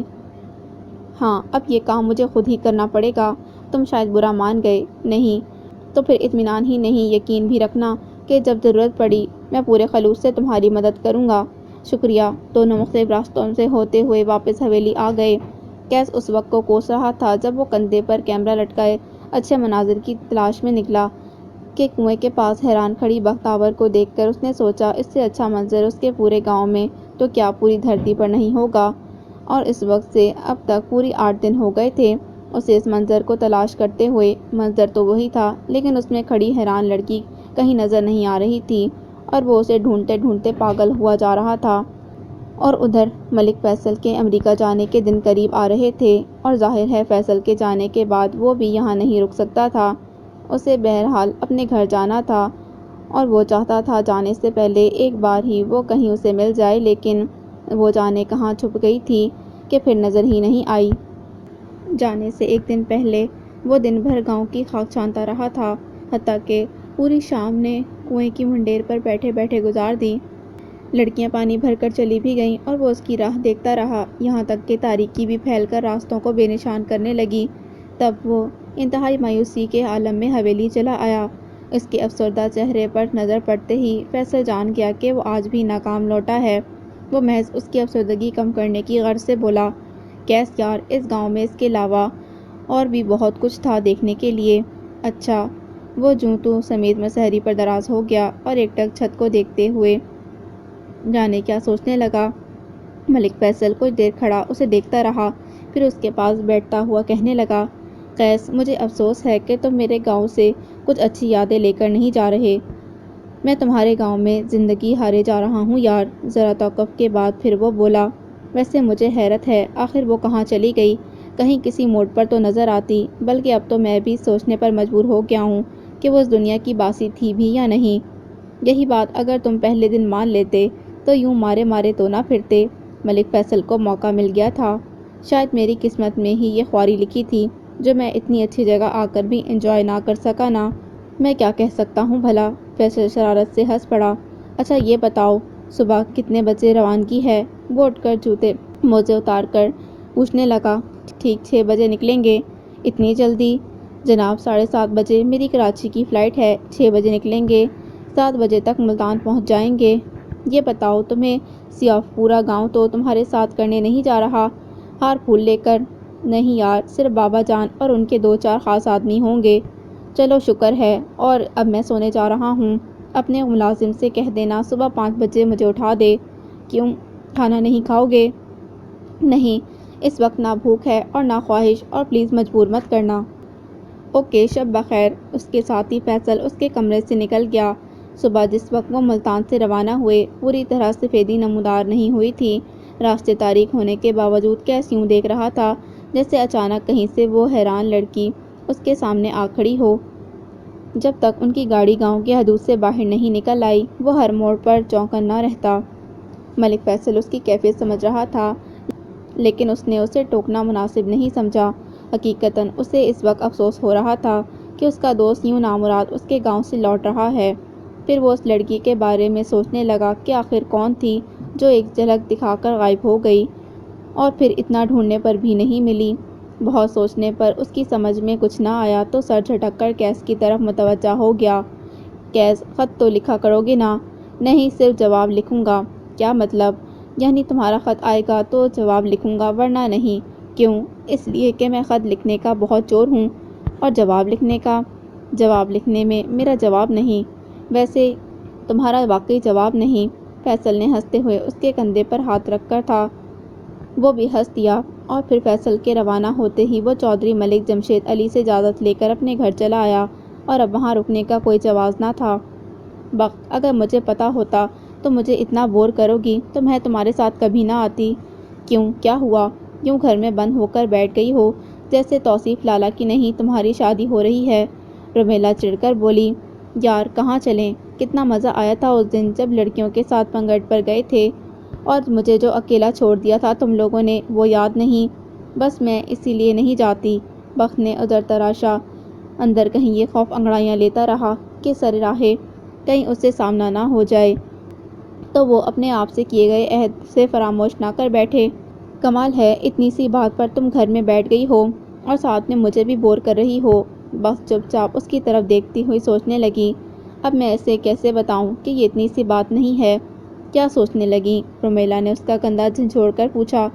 ہاں، وہ چونک گئی۔ تم چلی جایا کرو نا بھاگ بھری وغیرہ کے ساتھ۔ کیوں، تمہارے پیروں میں مہندی لگی ہے کیا؟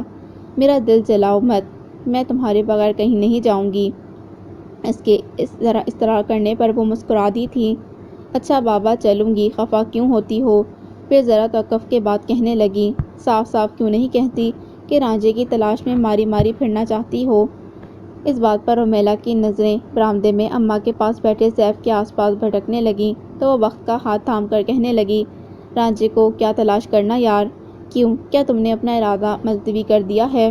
نہیں، نصیب میں ہوگا تو آپ مل جائے گا، آپ چل کر آئے گا۔ اسے دیکھ کر یوں ہی نہ دل ہار دینا، پہلے یہ یقین ضرور کر لینا کہ وہ جٹ گوار تو نہیں۔ تمہاری طرح بیوقوف نہیں ہوں، میں جانتی ہوں، مجھ سے بھی گئی گزری ہو۔ بخت نے شرارت سے اس کے بالوں کو جھٹکا دیا تو جواب میں وہ اسے گھورنے لگی۔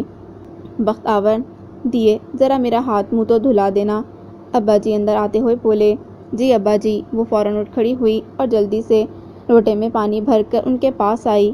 ان کے ہاتھوں پر پانی گراتے وہ پوچھنے لگی، ابا جی آپ تھک جاتے ہوگے؟ نہ دیے تھکنا کیسا، مرد تو کام کرتے ہی اچھے لگتے ہیں۔ وہ تو ٹھیک ہے ابا جی، لیکن جب سیف ڈاکٹر بن جائے گا پھر آپ آرام سے گھر میں بیٹھیے گا۔ گھر بیٹھ کر کیا کروں گا؟ ابا جی نے کندھے سے چادر اتار کر اسے منہ پوچھا۔ توصیف لالا کے بچوں سے کھیلیے گا۔ میری جھلی دی، ابھی تو تجھے بھی ڈاکٹر بننا ہے اور تیرا خرچ میں سیف کے سر نہیں ڈالوں گا۔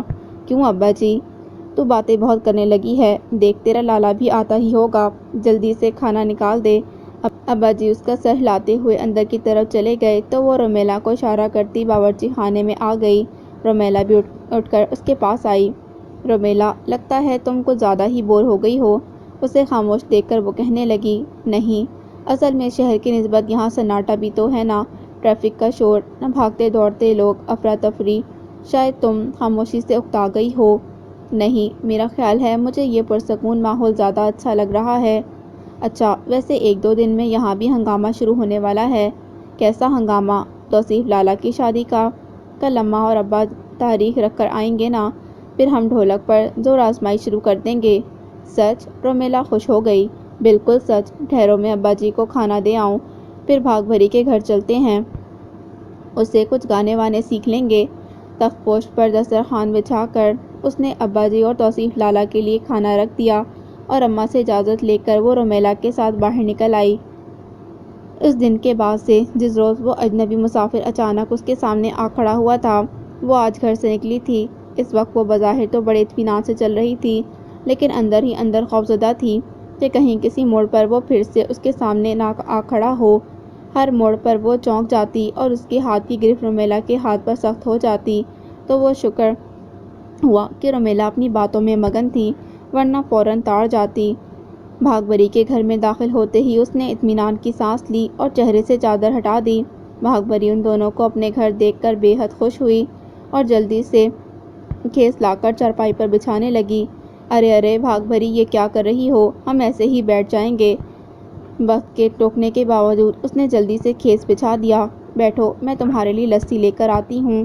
یہ مہمانداری پھر کسی وقت کے لیے اٹھا رکھو، اس وقت ہم تمہارے پاس ایک کام سے آئے ہیں۔ کام بھی ہو جائے گا بختاوری، پہلے تو بیٹھ تو صحیح، اتنے دنوں کے بعد آئی ہے اور پھر تیری سہیلی تو پہلی دفعہ میرے گھر آئی ہے۔ پہلے میں اس کے لیے لسی لے آؤں، پھر تیری بات سنوں گی۔ اپنی بات کہہ کر وہ چھپاک سے اندر غائب ہو گئی۔ وقت اس کے گھر والے کہاں ہیں؟ روبیلا ادھر ادھر دیکھتی پوچھنے لگی۔ صرف ایک اماں ہیں جو اس وقت کسی کھیت پہ کام کر رہی ہوں گی، بہت چھوٹی سی تھی، میرا خیال ہے 4 یا 5 ماہ کی، جب کھیتوں پر کام کرتے ہوئے اس کے باپ کو سانپ نے ڈس لیا اور فوری طبی امداد نہ ملنے کی وجہ سے بیچارہ انتقال کر گیا۔ اوہ، تو یہ سارا دن اکیلی رہتی ہے؟ ہاں، اسے ڈر نہیں لگتا؟ ڈر کیسا، یہاں سب لوگ اپنوں کی طرح رہتے ہیں، سب جانتے ہیں کہ بھاگ بھری اکیلی ہوتی ہے، اسی لیے اکثر لڑکیاں دن میں اپنا اپنا کام لے کر یہیں آ جاتی ہیں اور پھر بڑی عورتیں بھی وقتاً فوقتاً اس کی خبر گیری کرتی رہتی ہیں۔ یہ تو بڑی اچھی بات ہے۔ روبیلا سچ مچ بڑی متاثر ہوئی تھی۔ اگر شہر میں کوئی لڑکی اس طرح اکیلی رہتی ہے تو سب سے پہلے تو محلے والے ہی 100 طرح کے الزامات لے کھڑے ہوتے ہیں اور زمانے بھر کے آوارہ لڑکے اس کے دروازے پر کھڑا ہونا اپنا فرض سمجھتے ہیں۔ ہاں، شکر ہے گاؤں میں ابھی یہ سب باتیں نہیں ہوتی۔ بھاگ بھری تابنے کے بڑے بڑے گلاسوں میں لسی بھر کر لے آئی تو دونوں اس کی طرف متوجہ ہو گئیں۔ بھاگ بھری، تم نے خواہ مخواہ تکلیف کی۔ لو، اس میں تکلیف کی کیا بات ہے؟ وہ ان کے ہاتھوں میں گلاس تھما کر خود بھی وہیں بیٹھ گئی۔ اب بتاؤ کس کام سے آئی ہو؟ کام تو نہیں ہے بھاگ بھری، اصل میں کل توصیف لالا کی شادی کی تاریخ پڑ رہی ہے، ہم نے سوچا تم سے کچھ مہیے وغیرہ سیکھ لیں۔ ہائے بختاوری، تجھے نہیں آتے؟ آتے تو ہیں پر تھوڑے تھوڑے، جیسے جتھے ماہی یاد آوے اتے بیٹھ کے رو لینا۔ اب پتہ نہیں کہ اس سے پہلے کیا ہے۔ وہ کھلکھلا کر ہنس پڑی۔ بختاوری، تو شہر جا کر سب کچھ بھول گئی ہے؟ یاد نہیں چاچے رشید کی شادی پر ہم نے ٹپے گائے تھے؟ ہاں، چاچے رشید کی شادی تو یاد ہے پر ٹپے یاد نہیں۔ بھاگ بھری، تم اسے کیا کیا یاد دلاؤ گی؟ اگلی مرتبہ جب یہ آئے گی تو تمہیں بھی بھول چکی ہوگی۔ ہیں بختاور؟ وہ مادہ لوسی لڑکی رومیلا کی بات کا یقین کر گئی۔ تم بھی کس کی باتوں میں آ گئی ہو بھاگ بھری؟ میں بھلا تمہیں بھول سکتی ہوں؟ پھر وہ رومیلا سے کہنے لگی، یار کمال کرتی ہو۔ خیر چھوڑو ان باتوں کو، چلو بھاگ بھری، تم ٹپے یا ماہیے جو بھی ہیں گاؤ، ہم تمہارے ساتھ آواز ملائیں گے۔ رومیلا نے فوراً موضوع بدل کر ہلکے ہلکے تالیاں بجانا شروع کر دیں۔ بھاگ بھری کو بہت سارے گیت یاد تھے، وہ ایک کے بعد ایک گاتی چلی گئی۔ کہیں کہیں وہ دونوں بھی گانے لگتیں، جہاں بھول جاتیں تو صرف ہونٹ ہلا کر رہ جاتیں، جبکہ بھاگ بھری لہک لہک کر گا رہی تھی۔ تو رومیلا کا ہنستے ہنستے برا حال ہو گیا۔ تم کیوں ہنستی ہو؟ وہ ہاتھ روک کر پوچھنے لگی۔ سنو، جو کچھ تم گا رہی ہو اس کا مطلب بھی سمجھتی ہو؟ ہاں، اچھی طرح سمجھتی ہوں رومیلا بہن، جب تک مطلب نہ پتہ ہو گانے کا مزہ ہی نہیں آتا۔ یہ تو تم ٹھیک کہتی ہو۔ رومیلا اس کی بات کی قائل ہو گئی۔ کیا خیال ہے رومی، چلیں؟ کیوں، تمہیں بڑی جلدی ہے جانے کی؟ رومیلا سے پہلے بھاگ بھری بول پڑی۔ نہیں، اماں انتظار کر رہی ہوں گی، پھر ہم آ جائیں گے۔ ہم پھر آ جائیں گے۔ بخت فوراً چارپائی سے اٹھ کر کھڑی ہو گئی۔ رومیلا نے بھی اس کی تقلید کی۔ بخت بیٹھو نا، کھانا کھا کر جانا۔ نہیں، پھر بہت دیر ہو جائے گی، کل تم سب ضرور آنا۔ ضرور آئیں گے، جیسے تیرا لالا ویسے ہمارا۔ اچھا تو خدا حافظ۔ بھاگ بھری انہیں دروازے تک چھوڑنے آئی۔ دروازے سے باہر نکلتے ہی بختاور نے پھر چادر چہرے سے آگے تک کھینچ لی۔ واپسی میں اس نے دوسرا راستہ اختیار کیا، کھلے میدان سے گزرتے ہوئے۔ رومیلا نے دیکھا میدان کے آخری سرے پر ایک جھونپڑی بنی ہوئی تھی، ساتھ ہی نیم کا درخت تھا، اس کی چھاؤں میں 2 مٹکے رکھے تھے، قریب ہی ایک بلی بیٹھی تھی۔ وہ پوچھے بغیر نہ رہ سکی۔ بخت، وہاں کون رہتا ہے؟ وہاں ماسی بشینہ رہتی ہے۔ وہ کون ہے؟ پتہ نہیں، میں خود نہیں جانتی۔ ہاں، بچپن سے انہیں دیکھ رہی ہوں، وہ اس جھونپڑی میں اکیلی رہتی ہیں۔ پھر ذرا رک رک کر کہنے لگی، ویسے رومیلا، ماسی بشیرہ کو ہاتھ دیکھنے میں کمال حاصل ہے۔ واقعی؟ ہاں، چلو چلتے ہیں۔ نہیں یار، پھر کسی وقت چلیں گے۔ بخت نے ٹالنا چاہا۔ نہیں، پھر ہمیں یاد نہیں رہے گا، ابھی چلو، رومیلا بڑے اصرار سے بولی۔ چلو بخت ہار مانتی ہوئی بولی۔ لیکن ان سے پوچھو گی کیا، یہی کہ میرے نصیب میں رانجھا ہے کہ نہیں؟ میں بتا دیتی ہوں۔ نہیں، میں انہی سے پوچھوں گی۔ بڑی بے ایمان ہو، چلو جلدی، پھر گھر بھی چلنا ہے۔ دونوں تیز قدم اٹھاتی ہوئی میدان عبور کر کے ماسی بشیرہ کی جھونپڑی کے پاس گئیں۔ ماسی بشیرہ، ماسی بشیرہ۔ بخت نیم کے درخت کے پاس رک کر انہیں آوازیں دینے لگی۔ کون ہے؟ اندر سے ایک بوڑھی آواز آئی۔ میں ہوں ماسی بشیرہ، بختاور۔ بختی، میری دی تو آئی ہے، آ میرے پاس آ۔ ماسی بشیرہ جھونپڑی کے دروازے پر نمودار ہوئی تھیں، بولیں تو بخت جلدی سے قدم بڑھا کر ان کے سینے سے جا لگی۔ ماسی بشیرہ جس طرح والہانہ انداز میں بخت کی پیشانی چوم رہی تھی، اس سے رومیلا سوچنے لگی، شاید اللہ تعالیٰ نے یہاں کی مٹی میں محبت کی چاشنیاں زیادہ ہی سمو دی ہیں۔ جب ہی یہاں کا ہر شخص اپنے اندر محبتوں کا ایسا خزانہ چھپائے ہوئے ہے جسے وہ سب پر بے طرح لٹاتا ہے، پھر بھی اس میں کمی نہیں ہوتی۔ ماسی بشیرہ، یہ میری سہیلی ہے، یہ شہر سے آئی ہے میرے ساتھ۔ اچھا، ماشاء اللہ ماشاء اللہ۔ انہوں نے اسے بھی بہت محبت سے سینے سے لگایا اور اس کی پیشانی چوم کر ڈھیروں دعائیں دیں۔ تم دونوں اندر آ جاؤ۔ نہیں ماسی، ہم یہیں بیٹھیں گے نیم کی چھاؤں میں۔ بخت نے آگے بڑھ کر درخت کے ساتھ کھڑی چارپائی بچھا دی۔ جیسے تیری مرضی۔ وہ ان دونوں کے ساتھ بیٹھتی پوچھنے لگیں، تیرے گھر میں تو سب بھلے چنگے ہیں نا بختاوری؟ ہاں ماسی، سب ٹھیک ٹھاک ہیں۔ توصیف لالا کی شادی ہو رہی ہے نا؟ اچھا، تو کب ہے؟ میرا تو کئی دن سے ادھر جانا ہی نہیں ہوا۔ کل تاریخ پڑ جائے گی۔ میرا رب سائیں ساتھ خیریت کے اسے اپنے گھر بار کا کرے۔ اور بتر سیف کی بھی کہیں بات کی؟ نہیں ماسی، ابھی تو وہ پڑھ رہا ہے۔ رومیلا اس کے بازو میں چٹکی کاٹ کر اشارہ کرنے لگی تو وہ اس کا ہاتھ پکڑ کر ماسی کی آگے کرتی ہوئی بولی، ماسی ذرا میری سہیلی کا ہاتھ تو دیکھو۔ ماسی بشیرہ نے ہنستے ہوئے اس کا ہاتھ پکڑ کر اپنی آنکھوں کے سامنے کیا۔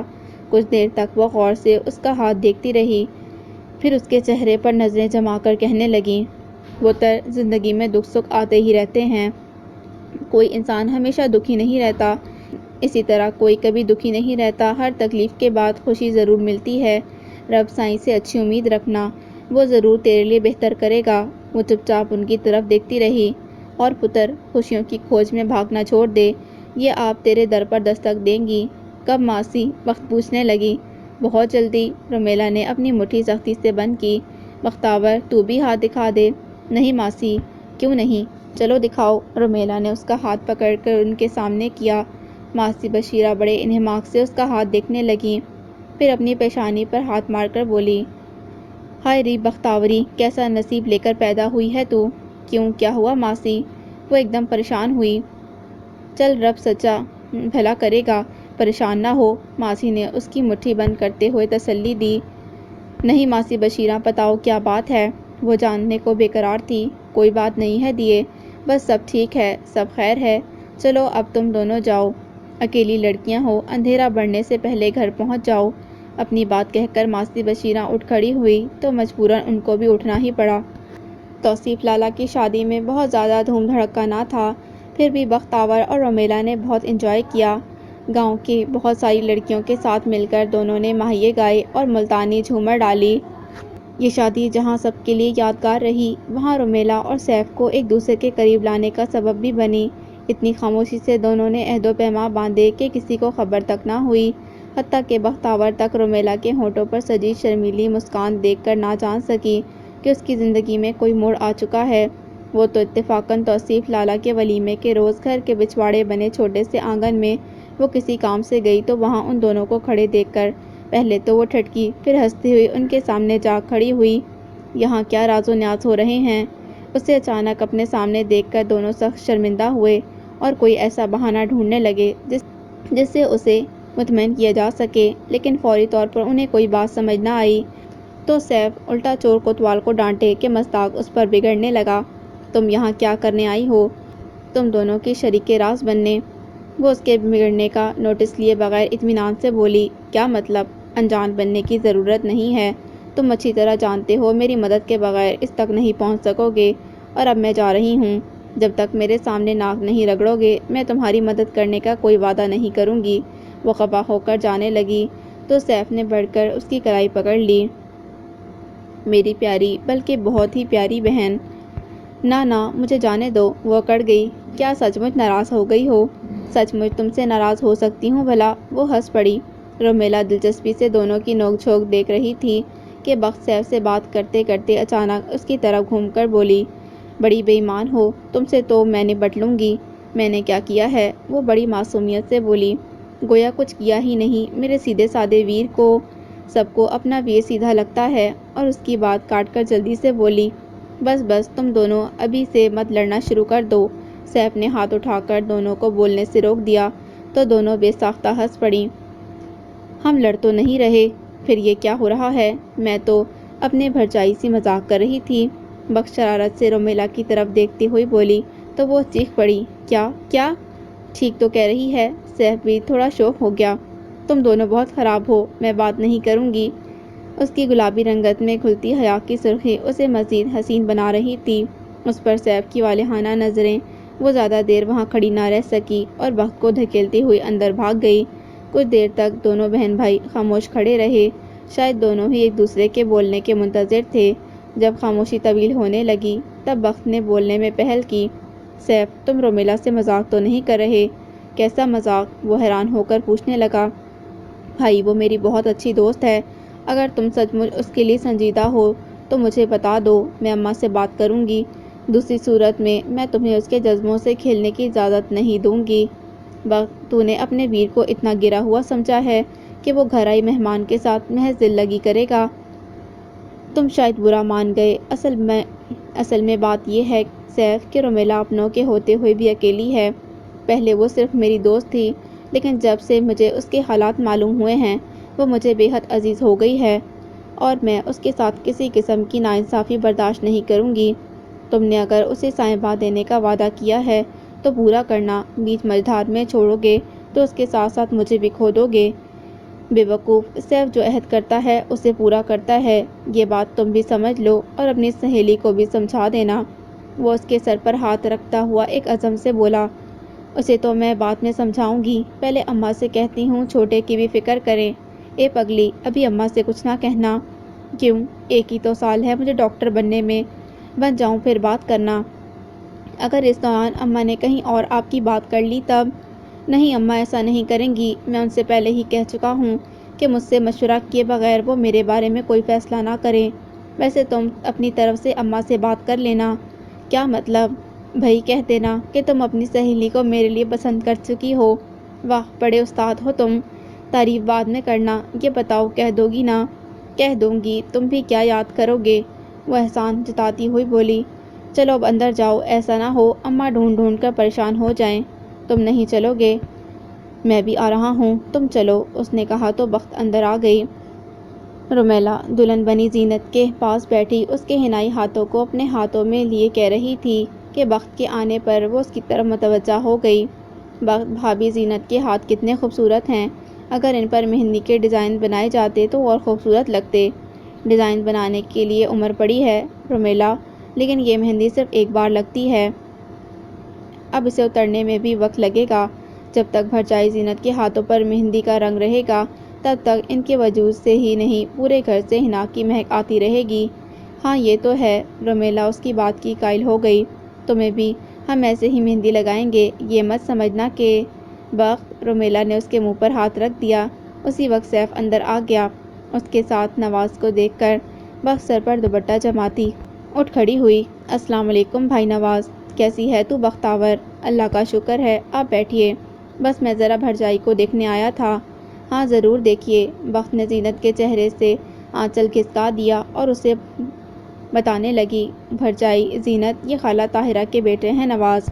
نواز نے سلامی کے روپے زینت کے ہاتھوں پر رکھے اور پلٹ کر سیف سے کہنے لگا، اچھا سیف میں چلتا ہوں، شام میں اماں کو لینے آؤں گا تو ملاقات ہوگی۔ بھائی نواز ابھی تو آئے ہیں، کھانا کھا کر جائیے گا، اگر کام نہ ہوتا تو ضرور رک جاتا، شام میں انشاءاللہ اطمینان سے تمہارے پاس بیٹھوں گا۔ اچھا چلیے پھر آپ کو بسوں کے اڈے تک چھوڑاتا ہوں۔ ارے نہیں سیف، میں چلا جاؤں گا۔ اچھا رب رکھا۔ نواز سیف کے کندھوں پر ہاتھ رکھے رکھے کمرے سے نکل گیا تو رومیلا اپنی جگہ سے اٹھ کر بخت کے پاس آ کھڑی ہوئی اور اس کا ہاتھ دباتی ہوئی سرگوشی میں پوچھنے لگی، یہ گھبرو جوان کون تھا؟ میرا خالہ زاد، کچھ پڑھا لکھا بھی ہے؟ نہیں، تم اسے اجڑ گوار کہہ سکتی ہو۔ میں کیوں کہوں، جبکہ ایسا حسن، ایسی وجاہت تو میں نے خواب میں بھی نہیں دیکھی۔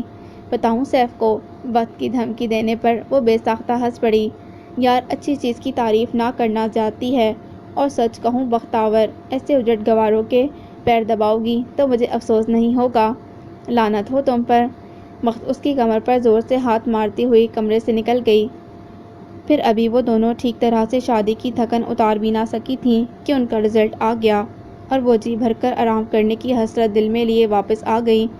شروع میں دونوں بڑی شدت سے گھر کو یاد کرتی تھیں، پھر جب باقاعدگی سے کلاسز شروع ہوئیں تو وہ بھی سنجیدگی سے پڑھائی پر توجہ دینے لگیں۔ زندگی معمول پر آ کر تھوڑی یکسانیت کا شکار ہو گئی تھی۔ کبھی کبھی دونوں جب انتہائی بوریت محسوس کرتیں تو شام کے وقت ہاسٹل کی حدود سے نکل کر نشتر روڈ پر آ جاتیں، اور جب شام کے سائے گہرے ہونے لگتے تو وہ اپنے قدم واپسی کے لیے موڑ لیتیں۔ مختلف موضوعات پر باتیں کرتے ہوئے جب ان کے قدم واپسی کے لیے مڑتے تو ان کی باتوں کا رخ گاؤں کی طرف ہو جاتا۔ ابا جی، اماں، توصیف لالا اور بھرجائی زینت، سب کے بارے میں وہ ڈھیروں باتیں کرتیں، اور آخر میں سیف کو باتیں کرتے ہوئے رمیلا اپنے قدموں کی رفتار سست کر دیتی۔ وہ جانتی تھی ہاسٹل کے کمرے میں داخل ہوتے ہی ان کا موضوع بدل جائے گا، اسی لیے وہ آہستہ قدموں سے چل کر راستہ طویل کر دینا چاہتی تاکہ زیادہ سے زیادہ سیف کی باتیں کر سکے۔ اس روز بھی وہ اپنی باتوں میں اتنی مگن تھی کہ انہیں احساس ہی نہیں ہوا کہ وہ دونوں باتیں کرتی کرتی ہوٹل پرنس کے بائیں جانب اندر کی جانب الرحیم کالونی میں داخل ہو گئیں۔ کالونی قدرے پرسکون تھی، اسی لیے وہ آزادی سے چلتی ہوئی طویل سڑک کے آخری سرے تک پہنچیں، اور جب گھر میں بتیاں جلنا شروع ہو گئیں تو انہیں احساس ہوا کہ وہ جلدی سے واپسی کے لیے پلٹیں۔ ہوٹل پرنس کے وسیع لان میں شاید کوئی فنکشن ہو رہا تھا۔ انہوں نے ذرا دیر کو رک کر دیکھا۔ اسٹیج پر ایک لڑکا مائک ہاتھ میں لیے کوئی لطیفہ سنا رہا تھا۔ وقت نے رومیلا کا ہاتھ دبا کر چلنے کا اشارہ کیا تو رومیلا بجائے اپنے راستے پر چلنے کے اس کا ہاتھ پکڑ کر لان کے اندر داخل ہو گئی۔ یہاں کہاں جا رہی ہو؟ رکو، تھوڑا سا پروگرام دیکھتے ہیں پھر چلیں گے۔ رومیلا بیٹھنے کے لیے خالی جگہ تلاش کرتی ہوئی بولی تو وہ چڑ گئی۔ یہ ہمارے مامے کا ہوٹل نہیں ہے جو تم یوں بغیر اجازت اندر آ گئی ہو۔ اجازت کی کیا ضرورت ہے؟ پھر وہ دوسری لائن میں خالی کرسیوں کی طرف اشارہ کرتی ہوئی کہنے لگی، چلو ادھر خالی جگہ ہے۔ نہیں بھائی، اگر کسی نے اٹھا دیا تو بڑی بے عزتی ہوگی۔ کسی کی ہمت ہے اٹھانے کی؟ تم چلو۔ وہ اسے زبردستی گھسیٹتے ہوئی اطمینان سے وہاں بیٹھ گئی۔ رومیلا، مجھے ڈر لگ رہا ہے۔ کیوں؟ پتہ نہیں، ہم کس کی جگہ پر آ بیٹھے ہیں، اور پھر اندھیرا بھی بڑھ گیا ہے۔ واپسی پہ وارڈن سے کیا بہانہ کریں گے؟ میری مانو تو چلی چلو۔ بکو مت، چپ چاپ بیٹھی رہو، اتنا اچھا موقع بار بار تھوڑی ملتا ہے، اور اگر تمہیں اتنی جلدی ہے تو ایک دو آئٹم دیکھ کر چلے جائیں گے۔ وارڈن سے کیا کہوں گی؟ کچھ بھی کہہ دوں گی، تم اس کی فکر مت کرو۔ اسی وقت اسٹیج پر جانے کس کا نام پکارا گیا۔